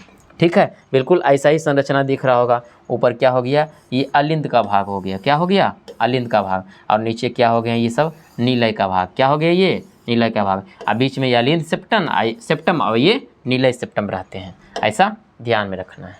ठीक है, अब देखते हैं दीवारों की मोटाई के बारे में। पहले पढ़ते हैं, सब के बारे में पार्ट बाय पार्ट समझेंगे। अलिंद की दीवारें पतली होती है। इसकी दीवारें क्या होती है? अलिंद की दीवारें पतली, यानी कि ऊपर वाला दीवारें पतली होती है, और नीलय की दीवारें क्या होती है? मोटी होती है। क्या होती है? मोटी होती है। तो नीलयों की दीवारें क्या होती है? मोटी होती है। बायां नीलय की दीवारें सबसे अधिक मोटा होता है। बायां नीलय की दीवारें, यानी कि इस दीवारें, ये वाला दीवारें बायां नीलय, तो ये दायां हो गया, ये बायां हो गया। तो बायां नीलय की दीवारें अधिक मोटी होती है, तो दायां नीलय की दीवारें कम मोटी होती है ना, ऐसा ध्यान में रखना है। इसमें पंप पूरे रक्त का पंप करता है ना, क्योंकि इसे पूरे रक्त शरीर में रक्त का पंप करता है, क्योंकि इसी तरफ से पंप होती है पूरे शरीर में, है ना, इसीलिए ये दीवारें मोटी होती है। अलिंद नीलय छिद्र, अलिंद और नीलय छिद्र, अब देखना है अलिंद और नीलय छिद्र, इस छिद्र को कहा जाता है अलिंद नीलय छिद्र, है ना। ये हो गया अलिंद नीलय में जाने वाला ये रास्ता अलिंद नीलय छिद्र कहलाता है। अब देखना, दायां अलिंद दायां नीलय के बीच एक दायां अलिंद नीलय छिद्र होता है। उसी प्रकार बायां अलिंद और बायां नीलय के बीच में बायां अलिंद नीलय छिद्र होता है। इन छिद्रों को वाल्व कहते हैं। इन छिद्रों को क्या कहते हैं? वाल्व कहते हैं। क्या कहते हैं? इस छिद्रों को वाल्व कहते हैं। ध्यान में रखिएगा, ठीक है। दिशा में प्रवाहित होने से, जो रक्त के एक दिशा में प्रवाहित होने देते हैं, है ना, जो रक्त को एक ही दिशा में प्रवाहित होने देते हैं। अब समझते हैं कैसे ये प्रवाहित होते हैं, जैसे देखना है, ठीक है। यहाँ पर देखना है कि जैसे कि ब्लड किस रास्ते से, माना कि ब्लड यदि इस रास्ते से अंदर की ओर आया, ठीक है, इस रास्ते से आया, इस रास्ते से आया, इस रास्ते से ब्लड आया, आने के बाद कहाँ? इसी में ना ब्लड आएंगे। इसमें ब्लड आने के बाद ब्लड इसके अंदर आते आते कहाँ? अंदर चले जाते हैं, और जाने के बाद जैसा ही ये धक्का देते हैं, जोर से धक्का देने के बाद, तो ये वाला रास्ता बंद हो जाता है, क्योंकि इसे घुमा हुआ है। जब धक्का देंगे तो ये तो पूरे बंद हो जाएंगे, सट जाएंगे ये रास्ता, और सट जाने के बाद ब्लड इस रास्ते से निकल जाते हैं, क्योंकि यहाँ इसे खुला रहते हैं, ठीक है, इस रास्ते से बाहर की ओर निकल जाते हैं, ठीक है, या फिर इधर की ओर निकल जाते हैं। हो गया, ऐसा ही होते हैं। फिर इसमें भी ऐसे होते हैं, यदि पहले आते हैं ब्लड, इसमें आते हैं, आने के बाद जब धक्का देते हैं तो ये रास्ता बंद हो जाते हैं, फिर इस रास्ते की ओर चले जाते हैं, ठीक है, इस रास्ते में फिर इधर इधर इधर, है ना, सब जगह चले जाते हैं। इस प्रकार से ऐसी प्रक्रिया होती है। तो ऐसा बोल सकते हैं, है ना। इसको बोला जाता है अलिंद नीलय छिद्र भी बोल सकते हैं, जिसे हम बाल्ब के नाम से भी जानते हैं, ठीक है। ध्यान में रखिएगा इस चीज़ों को, ठीक। अब देखिए यहाँ पर कुछ है कि हृदय की धड़कन, ये धड़कन क्या है? हृदय की धड़कन तो हम बता देते हैं। हृदय की धड़कन मुख्य रूप से जैसे ऐसे नोड कहलाती है, ठीक है, इसे हम पेसमेकर कहते हैं। अब अभी हम बताए थे कि हृदय कैसे धड़कता है, उसको हम बताएंगे, तो वही आ गया यहाँ पर, ठीक है। हृदय जब धड़कता है यानी कि पंप करता है, तो ये पंप क्यों करता है? इसको कौन पंप करवाता है? तो आप यहाँ पर देख रहे होंगे कि ये सभी मांसपेशियाँ में क्या लगे हुए हैं, ये सभी तंत्रिका तंत्र, ये सब लगे हुए हैं ना, जो कि यहाँ पर एक क्या लगे हुए हैं, है ना, तंत्रिका तंत्र के रूप में ऐसे लगे हुए हैं, ऐसा ठीक है। अब यहाँ पर ये जो देख पा रहे हो ये वाला, ठीक है, ये वाला ये क्या है, साइनो ऑरिकुलर नोड है, इसका नाम है साइनो ऑरिकुलर नोड। इसे हम पेस मेकर के नाम से भी जानते हैं, पेस मेकर के भी नाम से जानते हैं, ठीक है, इस नाम से भी हम इसे जानते हैं। यहाँ से इलेक्ट्रिक जनरेट होता है, इलेक्ट्रिक जनरेट होकर के इलेक्ट्रिक यहाँ तक पहुँचती है और जिस कारण से ये धक्का देती है ना, धक्का देती है और धक्का देने के बाद फिर इलेक्ट्रिक जनरेट होती है, फिर धक्का देती है और इसकी दीवार तो मोटी ही रहती है क्योंकि ये नीले की दीवार है, मोटी रहती है, ये धक्का देती है। इसको हम हृदय की धड़कन कहते हैं। क्या कहते हैं? धड़कन। इसको मापा जाता है इलेक्ट्रोकार्डियोग्राफी से। किससे मापा जाता है? इलेक्ट्रोकार्डियोग्राफी से, जिसको कहते हैं डॉक्टर साहब आला लगा करके माप रहे हैं, है ना, यहाँ लगाते हैं आला, और मापते हैं कि क्या हृदय की धड़कन है कि नहीं है, कि चल रही है कि नहीं चल रही है, कि धड़कन कम गई है कि कम है, ज़्यादा है, वही सब देखते हैं, सुनते हैं, इसके आवाज़ों को सुनते हैं, ठीक है। जैसे कि देखिए, हृदय की धड़कन के तलबंध संकुचन का एक विशेष प्रकार के हृदय पेशी ऊतक के द्वारा, जिसे सीरा अलिंद साइनो ऑरिकुलर नोड के नाम से जानते हैं, है ना, यहाँ पर रहते हैं। और रहने के बाद साइनो ऑरिकुलर नोड ऐसे नोड कहते हैं, इसे पेसमेकर भी कहा जाता है, इन्हें पेसमेकर भी कहते हैं। यह दाएं अलिंद को दीवारों को, दाएं अलिंद के दीवारों यानी कि इस दीवारों में बसा होता है। देखिए इसी में क्या होते हैं? सटे होते हैं, दाएं अलिंद के दीवारों में ये सटे होते हैं। या एक बहुत मंद विद्युत धारा उत्पन्न करती है, मंद विद्युत धारा उत्पन्न करती है तथा इस विद्युत धारा को मापने का यंत्र इलेक्ट्रोकार्डियोग्राफी है, जो नीचे दिया गया है, जिसको हम आला के नाम से जानते हैं, ठीक है। यह विद्युत धारा पेशियों में संकुचन की उत्तेजना उत्पन्न करती है, जिसे हम ईसीजी कहते हैं, है ना। विद्युत धारा क्या करते हैं? पेशियों में संकुचन उत्पन्न करती हैं, जिसे हम ईसीजी कहते हैं, ईसीजी टेस्ट, है ना, ऐसा बोला जाता है। अब आगे यहाँ पर देखेंगे, समझेंगे कि क्या है। प्रश्न बोला कि हृदय का मुख्य कार्य क्या है।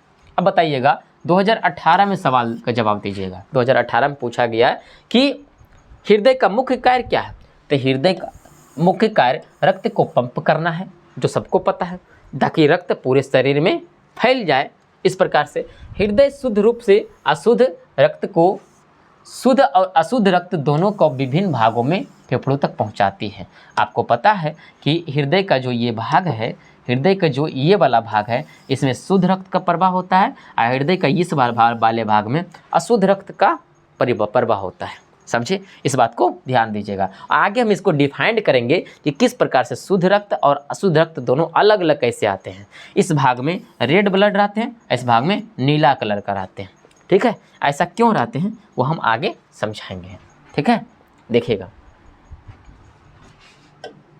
यहाँ पर, ठीक है, यहाँ पर फेफड़ों तथा पहुंचकर इसे परिसंचरण को बनाए रखता है, इस परिसंचरण को बनाए रखते हैं, ठीक है। इस प्रकार से हृदय का मुख्य कार्य हो गया, है ना, ताकि शरीर में विभिन्न भागों में, विभिन्न कोशिकाओं तक में ब्लड का पहुंच जाए। अब ब्लड पहुंचेगा तो ब्लड के साथ साथ में खनिज लवण, ऑक्सीजन, इन सभी को भी पहुंचा पाएंगे, ठीक है। यहाँ पर दोहरा परिसंचरण तंत्र क्या है, ये 2023 में पूछा गया है। तो ये बताइएगा, दोहरा परिसंचरण तंत्र वह प्रक्रिया है जिसमें रक्त एक पूर्ण चक्र में हृदय के 2 बार होकर प्रवाहित होते हैं। रक्त जो होता है पूर्ण चक्र से होकर हृदय के 2 भाग में होकर के प्रवाहित होते हैं। मनुष्य में रक्त पहले हृदय से फेफड़ों तक जाकर शुद्ध होता है, उसके बाद फिर कहाँ जाते हैं? फुफ्फुसीय परिसंचरण, और फिर हृदय में लौटकर शरीर के अन्य भागों में जाता है और शारीरिक परिसंचरण तंत्र कहलाता है। इसी कारण हृदय में दोहरा परिसंचरण तंत्र होता है। मतलब कि क्या होता है? दोहरा परिसंचरण तंत्र का मतलब होता है कि पहले हृदय से निकलकर ब्लड कहाँ जाता है? फेफड़ों में जाते हैं, फेफड़ों में जाकर के ब्लड शुद्ध होकर के आते हैं, फिर हृदय में ही आते हैं, फिर हृदय फिर पंप करते हैं, उसके बाद पूरे शरीर में जाते हैं। ऐसी 2 प्रक्रिया में होती है। एक बार हृदय पंप करके कहाँ? फेफड़ों तक पहुँचाई थी, फिर आई फेफड़ों से हृदय के पास ही, फिर इन्होंने पंप की, फिर शरीर में पहुँचाई। तो ये 2 प्रक्रियाओं में हुआ, तो कह सकते हैं हृदय दोहरी परिसंचरण तंत्र के अंतर्गत आते हैं। जैसे कि आप देखेंगे, मानव हृदय का एक चित्र बनाकर उसके भागों को नामांकित करें। इसके भाग को लिखना है, यही वाला चित्र में बनाना है, ये मत बनाना, ये हम समझाने के लिए रखे थे। ये बनाना है कि ऐसा चित्र बनाना है एग्जाम में, ठीक है। ध्यान में रखिएगा। अब आगे देखना है कि ये 2022 में देखिए सवाल पूछा गया है, इस प्रकार से हृदय होते हैं, यही एसेन नोड है, यही क्या है अलिंद का भाग, और ये नीचे नीलय का भाग होते हैं। ठीक है, इस बात से ध्यान में दीजिएगा। आगे देखना है कि रक्त वाहिनियाँ या रक्त परिसंचरण तंत्र क्या है। अब समझते हैं बातों को। अब यहाँ पर टोटल फैक्ट समझेंगे कि गति कैसे कैसे होती है। तो पहले यहाँ पर समझते हैं कि ये पूरा माना कि होल बॉडी है, मनुष्य का एक होल बॉडी है, मतलब पूरा शरीर है ना, पूरा शरीर। तो पहले क्या होती है कि ब्लड पहले एंट्री मारती है अलिंद से, है ना, दायां अलिंद से ब्लड एंट्री मारती है, और दायां अलिंद से ब्लड एंट्री मार करके कहाँ जाती है, ये दायां नीले में, दायां अलिंद से दायां नीले में, और दायां नीले में जा कर के वो पंप जैसा ही करता है तो कहाँ चली जाती है ये ब्लड, कहाँ चली जाती है, फेफड़ा में। कहाँ चली जाती है, फेफड़ा में। और फेफड़ा से ऑक्सीजन लेकर के शुद्ध होकर के और कार्बन डाइऑक्साइड को छोड़ करके, CO2 को छोड़ करके, और ऑक्सीजन को ले करके, कार्बन डाइऑक्साइड को छोड़ करके, फिर क्या जाते हैं, ऑक्सीजन को लेते हैं, ऑक्सी हीमोग्लोबिन बना लेते हैं। बनाने के बाद, है ना, बनाने के बाद वो ले करके आते हैं, है ना, ले करके आते हैं, फिर आते हैं तो शुद्ध होकर के आते हैं तो रेड रहेगा, लाल रंग का, है ना, लाल रंग का। तो लाल रंग का प्रवाह होते हैं, क्योंकि ये अशुद्ध के रूप में रहते हैं तो अशुद्ध के रूप में नीला रंग का, है ना, नीला रंग का रहते हैं। तो नीला रंग का रहते हैं तो ये नीला रंग की प्रवाह होती है, देखना है।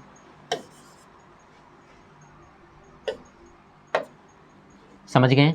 उसके बाद फिर ऑक्सीजन को ये लेकर आते हैं, और लेकर आने के बाद फिर कहाँ पर, दायां के बाद बायां अलिंद में जाती है, और बायां अलिंद से बायां नीलय में आती है। अब बायां नीलय के बाद फिर से पंप करती है तो ये पूरा शरीर में जाती है। कहाँ जाती है, पूरा शरीर में जाती है। तो इस प्रकार से हम कह सकते हैं कि इस प्रकार से परिवहन होती है, हृदय हमारा करती है परिवहन। ठीक है, तो आपको ध्यान में रखना है। तो चलिए शुरू से श्रृंखला बनाइए। यहाँ पर आने के बाद अब देखिएगा, यहाँ पर से पूरा शरीर में जाती है। अब पूरा शरीर में ये महाधमनी के जरिए फिर धमनी में जाती है, और धमनी से फिर कहाँ जाती है, केशिका में जाती है। केशिका जो छोटा छोटा एक संरचना होती है ना, जैसे कि हमारे आँखों में साफ तौर पर से दिख सकता है। हमारी आँखों का लाल रंग होना, तो पतली पतली एक नालिका के रूप में दिखती है आँखों में। आँख के उजला पतला पर्दा जो होते हैं उजला, है ना, जिसको श्वेत पटल के नाम से जानते हैं, तो उसमें रेड रंग कलर का दिखता है। तो सब क्या है, वो सब केशिका के रूप में, तो उसी में ब्लड का प्रवाह होता है। ठीक है, केवल आँख में नहीं बल्कि पूरे शरीर में ऐसा रहते हैं, ब्लड का प्रवाह होता है। तभी ना शरीर का कहीं भी कट करते हैं तो वहाँ से ब्लड निकलना शुरू हो जाता है, क्योंकि केशिका हर जगह फैला हुआ है ना, हर जगह बिखरा हुआ है। तो वही केशिका क्या करते हैं, केशिका से होकर के फिर आते हैं सीरा में। किस में आते हैं, सीरा, क्योंकि धमनी के जरिए आए थे, अब सीरा आते हैं सीरा, और सीरा से फिर आते हैं महासीरा में। अब महासीरा से इसमें अशुद्ध रहते हैं, क्या रहते हैं, अशुद्ध रहते हैं। अशुद्ध रहने के बाद महासीरा में कार्बन डाइऑक्साइड ले करके केशिका से जाते हैं कोशिका में, और कोशिका से निकलते फिर केशिका में आते हैं, केशिका धमनी में, केशिका सीरा में, और केशिका सीरा से फिर सीरा में आते हैं, और सीरा से फिर कहाँ जाते हैं, ये जाते हैं सीरा से जाते हैं फिर सीरा में, महासीरा में, और महासीरा से फिर आते हैं कहाँ पर, इसमें कहते हैं दायां अलिंद में, फिर दायां अलिंद से दायां नीलय में, और दायां नीलय से फिर कहाँ जाते हैं, ये धीरे धीरे फेफड़ा में शुद्ध होकर के फिर आते हैं। फिर क्या वही प्रोसेस फॉलो करते रहते हैं, यही लगातार होते रहता है। जैसे कि इसका प्रोसेस हम आगे भी दिखा देंगे। जैसे कि देखिएगा, रक्त वाहिनियाँ में रक्त परिवहन निम्न प्रकार से शिराओं और धमनी के माध्यम से होता है। शिरा और धमनी के माध्यम से होता है। शिरा में क्या होते हैं, अशुद्ध रक्त, और धमनी में शुद्ध रक्त का प्रवाह होता है।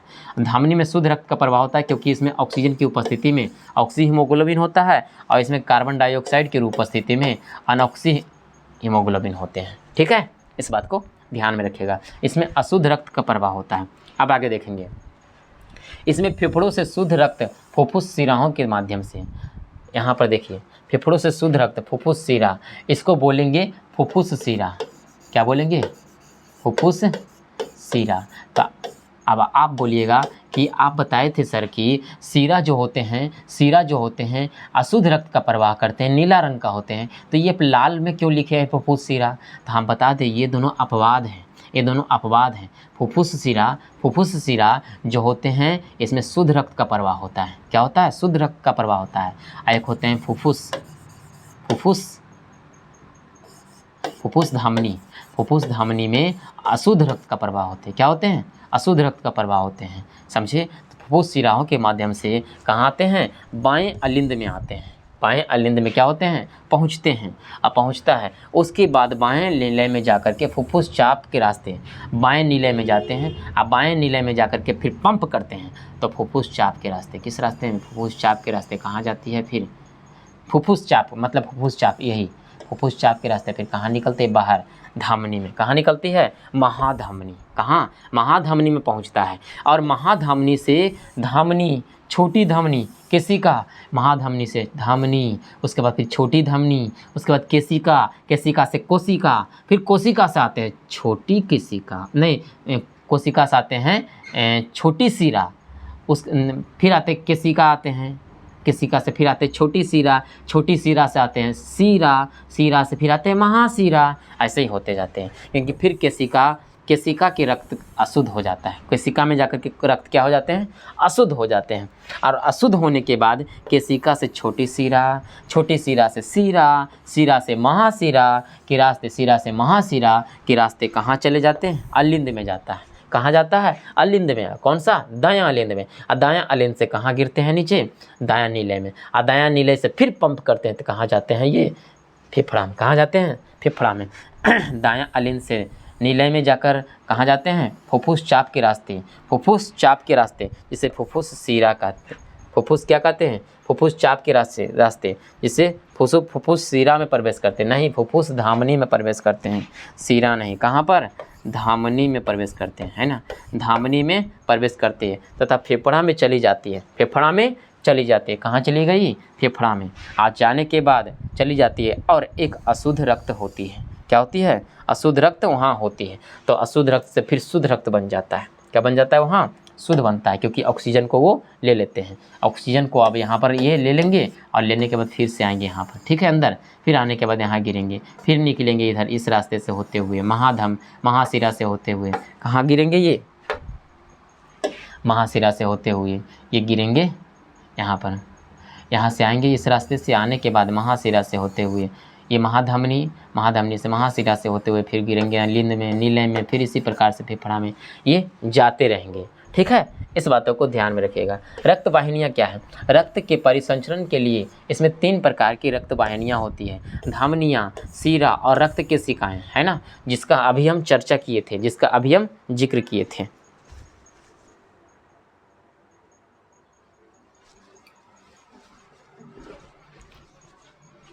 देखिएगा, रक्त वाहिनियाँ के बारे में जिसका अभी हम चर्चा किए और जिक्र किए वही तो है। अब देखिएगा, जैसे कि धमनियाँ, शिरा और रक्त केशिका, ये सब रक्त वाहिनियाँ हैं। धमनियाँ के बारे में पढ़ेंगे तो इसके बारे में बता दें। जैसे कि ये धमनी हो गया, ये क्या हो गए? ये धमनी हो गए, ये वाला यही धमनी हुए। ये तो शिरा वाला भाग है। ये कैसा भाग है? ये शिरा वाला भाग है, क्योंकि ये नीला रंग का है। ये हो गए धमनी वाला भाग। कैसा भाग हो गए? धमनी वाला भाग। तो ये अब आपको बता दें कि धमनी वाले भाग में इसके दीवारों की मोटाई ज़्यादा होती है और शिरा वाले भाग में इसके दीवारों की मोटाई कम होती है। तो ये पतली नालिका होती है, तो ये एक मोटी नालिका होती है। तो धमनी एक मोटी नालिका और ये शिरा एक पतली नालिका, और इसमें शुद्ध रक्त का प्रवाह होता है। कैसा होता है? शुद्ध रक्त का। इसमें कैसा होता है? अशुद्ध रक्त का प्रवाह होता है। अशुद्ध रक्त का प्रवाह होता है। इसमें CO2 की मात्रा रहती है और इसमें हीमोग्लोबिन, ऑक्सीजन की मात्रा रहती है। समझिए, इस बातों को ध्यान में रखिएगा, ठीक है। ये मोटी नालिका, ये पतली नालिका, इसमें शुद्ध रक्त, इसमें अशुद्ध रक्त, इसमें ऑक्सीजन की उपस्थिति, इसमें कार्बन डाइऑक्साइड की उपस्थिति, ऑक्सी हीमोग्लोबिन, अनऑक्सी हीमोग्लोबिन, ऐसा ध्यान में रखिएगा। कलर कैसा? लाल और नीला, ऐसा ध्यान में रखिएगा, ठीक है। नीला इसलिए होता है क्योंकि इसमें नीला रंग का ब्लड का प्रवाह होता है ना, ऐसा होती है। तो ये शिरा और ये यहाँ पर शिरा और धमनी, शिरा और धमनी, शिरा और धमनी, ऐसा इसको बोला जा सकता है, ठीक है। इस बातों को यहाँ पर ध्यान में रखिएगा। अब देखते हैं धमनिया में, इसमें अशुद्ध रक्त ऑक्सीजन के साथ रक्त का प्रवाह होता है। ऑक्सीजन के साथ रक्त का प्रवाह होता है। हृदय किसके शरीर से विभिन्न भागों तक ये ले जाता है। अच्छा, हृदय के शरीर से विभिन्न भागों तक ले जाता है, यानी कि हृदय से निकल करके कहाँ? विभिन्न भागों तक ये ले जाता है, यानी कि शरीर के विभिन्न भागों तक ये ले जाते हैं। तो कह सकते हैं कि आप बताइए कि इसका नालिका मोटी क्यों होती है, इसकी नालिका पतली क्यों होती है? जरा आप ही सोचिए कि शुरू में जो प्रेशर यहाँ पर लगाएगी, हृदय प्रेशर लगाएगी तो अधिक प्रेशर के साथ लगाएगी, तो प्रेशर ज़्यादा लगाएगी तो ये तो मोटी होनी चाहिए ना नालिका, नहीं तो दीवार पतली रहेगी तो फट जाएगी, इसकी दीवार क्या हो जाएगी, फट जाएगी। यदि पतली रहेगी तो फट जाएगी। फिर दाब क्या हो जाएगा, दाब ज़्यादा रहेगा, क्योंकि इस नालिका में दाब ज़्यादा होगी, और दाब ज़्यादा होगी फिर जा कर के दाब क्या हो जाएगी, यहाँ पर घट जाएगी, यहाँ पर दाब घट जाएगी तो ये पतली रहेगी नालिका। क्या रहेगी, नालिका की दीवार इसकी पतली रहेगी। तो पतली तो है, पतली ही है, पतली है, लेकिन इसकी दीवार मोटी है। क्यों मोटी है, यही कारण से, क्योंकि इसकी दाब क्या हो जाती है, इसमें दाब बढ़ी हुई रहती है, इसलिए इसकी दीवार मोटी होती है। ठीक है, ध्यान में रखना है इस बातों को। अब आगे देखना है कि विभिन्न भागों तक ले जाते हैं। धमनियों की दीवारें मोटी और लचीली तथा कपाटहीन होती हैं। ठीक है, लचीली होती है, मोटी होती है। धमनियाँ शरीर के विभिन्न अंगों के अंदर केशिकाओं के में विभक्त हो जाती हैं। धमनियाँ शरीर में विभिन्न अंगों में केशिका में, ऐसे छोटे छोटे केशिका में क्या हो जाते हैं, ऐसे बट जाते हैं। क्या होते हैं, बट जाते हैं। और नोट, फुफ्फुस धमनी अपवाद है जो अशुद्ध रक्त का प्रवाह होता है। हम बताएं ना, फुफ्फुस धमनी में अशुद्ध रक्त का प्रवाह होता है, तो यही तो है फुफ्फुस धमनी। फुफ्फुस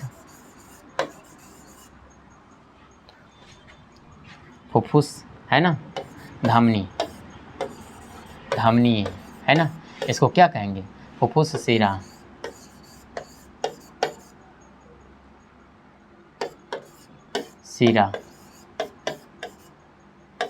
फुफ्फुस शिरा इसको कहेंगे, है ना, ऐसा बोल सकते हैं।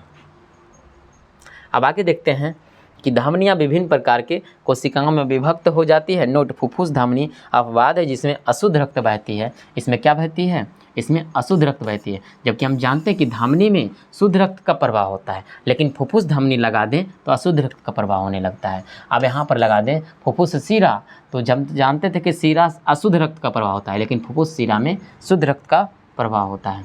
ठीक है, अब आगे देखते हैं रक्त केशिकाएँ। सबसे पहले समझते हैं, है ना, ये वाला मध्यम वाले भाग, मिडिल वाले भाग, इसको समझते हैं। यही तो है रक्त केशिकाएँ, इसको समझते हैं। ठीक है, आगे देखते हैं।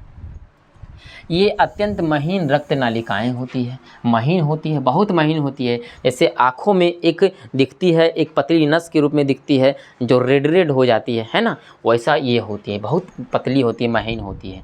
इसकी दीवारें चपटी एपिथेलियम के एक अस्तर बनी होती है ना, एपिथेलियम का एक अस्तर बनी होती है, एकदम चपटा होता है, पतला होता है। ठीक है, इनमें शुद्ध और अशुद्ध दोनों रक्त का प्रवाह होता है। इसमें शुद्ध और अशुद्ध दोनों रक्त का प्रवाह होता है। अब जैसे कि देखिए, ये केशिका लीजिए, तो ये भी केशिका है और ये भी केशिका है। तो केशिका में देखिए यहाँ पर शुद्ध रक्त का प्रवाह हो रहा है, यहाँ पर अशुद्ध रक्त का प्रवाह हो रहा है, सभी प्रकार के यहाँ पर रक्त का प्रवाह हो रहा है। तो यहाँ पर दिख रहा होगा, है ना। इसमें धमनी तथा शिरा दोनों जुड़े रहते हैं। धमनी भी जुड़े रहते हैं इससे, केशिका से, इधर से धमनी, इधर से शिरा, दोनों जुड़े रहते हैं। ठीक है, जुड़े रहते हैं। कोशिकाओं से उत्पन्न उत्सर्जी पदार्थ, जल, कार्बन डाइऑक्साइड इत्यादि कोशिकाओं में आकर रक्त में से मिल जाते हैं। क्या हो जाते हैं, रक्त से, कोशिकाओं में आकर के रक्त से मिल जाते हैं, कोशिका में आकर के ब्लड से मिल जाते हैं। क्या मिल जाते हैं, है ना, कार्बन डाइऑक्साइड मिल जाते हैं। और फिर कहाँ चले जाते हैं, ये शिरा में। कहाँ चले जाते हैं, शिरा में। और शिरा से फिर बाहर निकलते हैं, है ना, मिल जाते हैं तथा शिरा में चले जाते हैं। और शिरा से फिर बाहर निकलते हैं, फिर कहाँ चले जाते हैं, बायां शिरा से महाशिरा में, महाशिरा से फिर कहाँ, बायां अलिंद में, फिर बायां नीला में। और बायां नीला से पंप करते हैं तो कहाँ, फेफड़ा में। और फेफड़ा में फिर ऑक्सीजन, कार्बन डाइऑक्साइड को छोड़ते हैं, ऑक्सीजन को लेते हैं तो शुद्ध हो जाते हैं। उसके बाद फिर आते हैं कहाँ पर, आते हैं फुफ्फुस शिरा के माध्यम से, फुफ्फुस शिरा के माध्यम से कहाँ आते हैं, दायां अलिंद में। दायां अलिंद से दायां नीले में, दायां नीले से पंप करते हैं तो कहाँ चले जाते हैं, पूरे शरीर में फैल जाते हैं, महाधमनी से होते हुए पूरे शरीर में। ठीक है, उस प्रकार से वितरित होते हैं। आगे देखना है, शिराएँ क्या है, ये अशुद्ध और बिना ऑक्सीजन वाले रक्त को हृदय में ले जाती हैं, है ना। ये शिरा जो होते हैं अशुद्ध होते हैं, है ना, अशुद्ध ऑक्सीजन वाले, बिना ऑक्सीजन वाले रक्त को शरीर से बाहर ले जाते हैं। पता है, इसमें कार्बन डाइऑक्साइड की मात्रा होती है लेकिन ऑक्सीजन की मात्रा नहीं होती है। शिरा की दीवार धमनी की अपेक्षा पतली होती है। शिरा की दीवार क्या होती है, इसकी दीवार इसकी अपेक्षा क्या होती है, ये पतली होती है। ठीक है। विभिन्न प्रकार की कोशिकाएं आपस में जुड़कर शिरा का निर्माण करती है। जैसे नोट, फुफ्फुस शिरा अपवाद है जो शुद्ध ऑक्सीजन वाले रक्त को फेफड़ों से हृदय तक ले जाती है। फेफड़ों से कहाँ तक ले जाएगी? हृदय तक ले जाती है। इस प्रकार से हो गया। आगे देखते हैं लसिका के बारे में। लसिका में देखेंगे कि जब कोशिकाओं में प्रवाहित होती है तो रक्त प्लाज्मा के कुछ भाग कोशिका के दीवार में विस्तृत हो जाती है। कोशिका के दीवार में क्या हो जाती है? विस्तृत हो जाती है। इसी कोशिका के बीच अंतरकोशिकीय स्थानों में जाके पहुंच जाता है। इसे विसरण के समय श्वेत रक्त कोशिकाएं जब लचीली और कोमल होने के कारण कोशिकाओं के दीवार में चारों ओर रक्त प्लाज्मा में आ जाती है। इस प्रकार से लसिका का निर्माण होता है। जैसे कि देखते हैं इसमें रक्त का प्रवाह होता है, ब्लड का प्रवाह होता है। तो क्या होता है, इसकी दीवारों में खाली जगह होने के कारण क्या हो जाते हैं? WBC अंदर चले जाते हैं या फिर अंदर जाकर के अटक जाते हैं। क्या हो जाते हैं? अटक जाते हैं। WBC छोटी होती है तो छोटी छोटी कण जाकर के अटक जाते हैं और उसके अंदर चले जाते हैं तो एक विभिन्न प्रकार के लसिका का निर्माण करती है। तो इसमें WBC की मात्रा रहती है, WBC की मात्रा रहती है क्योंकि यही तो छोटी होती है ना, यही छोटी होती है तो वही WBC की मात्रा। इस प्रकार से रक्त लसिका के प्लाज्मा में प्लाज्मा तथा WBC, कुछ प्लाज्मा का भी भाग रहती है, प्लाज्मा तथा WBC की मात्रा होते हैं और RBC नहीं होते क्योंकि RBC बड़े बड़े कण हैं, RBC बड़े बड़े कण हैं जो अंदर नहीं जा पाते हैं। ठीक है, इसलिए ये रंगीन और पीला होते हैं। क्या होते हैं? रंगीन और पीला होते हैं। ऐसा लसिका कहलाता है। आगे समझेंगे रक्तचाप से किसे कहते हैं? रक्तचाप इसको कहते हैं, इसको मापा जाता है स्फेग्मोमैग्नोमीटर। स्फेग्मोमैग्नोमीटर रक्तचाप यानी कि धमनी में और शिरा में, जैसे कि धमनी और शिरा में है ना, धमनी और शिरा में ब्लड का प्रवाह की गति है ना, गति को ही रक्तचाप के रूप में जाना जाता है कि कितना प्रेशर लग रहा है ना, प्रेशर लग रहा है वही। महाधमनी एवं उनकी मुख्य शाखाएं में प्रवाह दबाव रक्तचाप ब्लड प्रेशर कहलाता है। यानी कि महाधमनी भी रहेगा, इनकी अन्य शाखा रहेगा, उसमें ब्लड का दबाव, कितना दबाव के साथ ब्लड लग रहा है उसे हम क्या कहेंगे? रक्तचाप कहेंगे, ब्लड प्रेशर कहेंगे। रक्तचाप को ऐसे विशेष उपकरण द्वारा मापा जाता है जिसे स्फिग्मोमैग्नोमीटर कहते हैं। स्फिग्मोमैग्नोमीटर कहते हैं। जैसे कि आप यहाँ देख सकते हैं कि यही है स्फिग्मोमैग्नोमीटर है ना। इसको लगाया जाता है हाथ पर, पट्टी बांधा जाता है, उसके बाद फिर देखा जाता है कितना ब्लड प्रेशर है। क्यों? क्योंकि नस में लगाया जाता है, उसके बाद फिर उसका ब्लड प्रेशर जो रहता है बता दिया जाता है। ठीक है, ऐसा है। देखेंगे इसमें दो प्रकार से बांटा जाता है, एक सिस्टोलिक प्रेशर, एक बोला जाता है डायस्टोलिक प्रेशर। क्या बोला जाता है? डायस्टोलिक प्रेशर और दूसरा सिस्टोलिक प्रेशर। यहाँ पर देखेंगे सिस्टोलिक प्रेशर क्या है? जब रक्त पर दबाव नीलइयों के संकुचन से उत्पन्न होता है। नीलइयों के संकुचन जानते हैं? ये नीचे वाला, ये जब संकुचित होते हैं, दबाव देते हैं, तो इससे जब दबाव उत्पन्न होता है ब्लड पर, तो ब्लड पर जब दबाव उत्पन्न होते हैं तो उसे सिस्टोलिक प्रेशर कहते हैं। यह 120 mm ऑफ Hg के बराबर होते हैं। 120 mm पारा के दाब के बराबर होते हैं। नीलय के संकुचन होता है तो क्या कहलाता है? वो क्या कहलाता है? दबाव कहलाता है। अब जैसे कि यहाँ पर दबाव दिया 120 का, कितना दिया? 120 का दबाव देने के बाद फिर क्या होता है? इसके शरीर से आता घूम फिर के आने के बाद कितना में गिरता है? ये 80 पर गिरता है। कितना पर गिरता है? 80 पर। तो 80 पर जो गिरता है ना, 80 mm ऑफ Hg पर गिरता है तो कहलाता है ये डायस्टोलिक। क्या कहलाता है? डायस्टोलिक, क्योंकि 80 से ही प्रेशर लगा तो ये डायस्टोलिक कहलाता है। आई क्या कहलाता है? सिस्टोलिक। क्या कहलाता है? सिस्टोलिक। यानी कि जाते वक्त जैसे दबाव मिला तो सिस्टोलिक और लौट के आया और गिरा वापस आलिंद में तो क्या हो गया? डायस्टोलिक। ठीक है, आगे देखना। सिस्टोलिक हो गया 120 mm ऑफ Hg के बराबर होता है।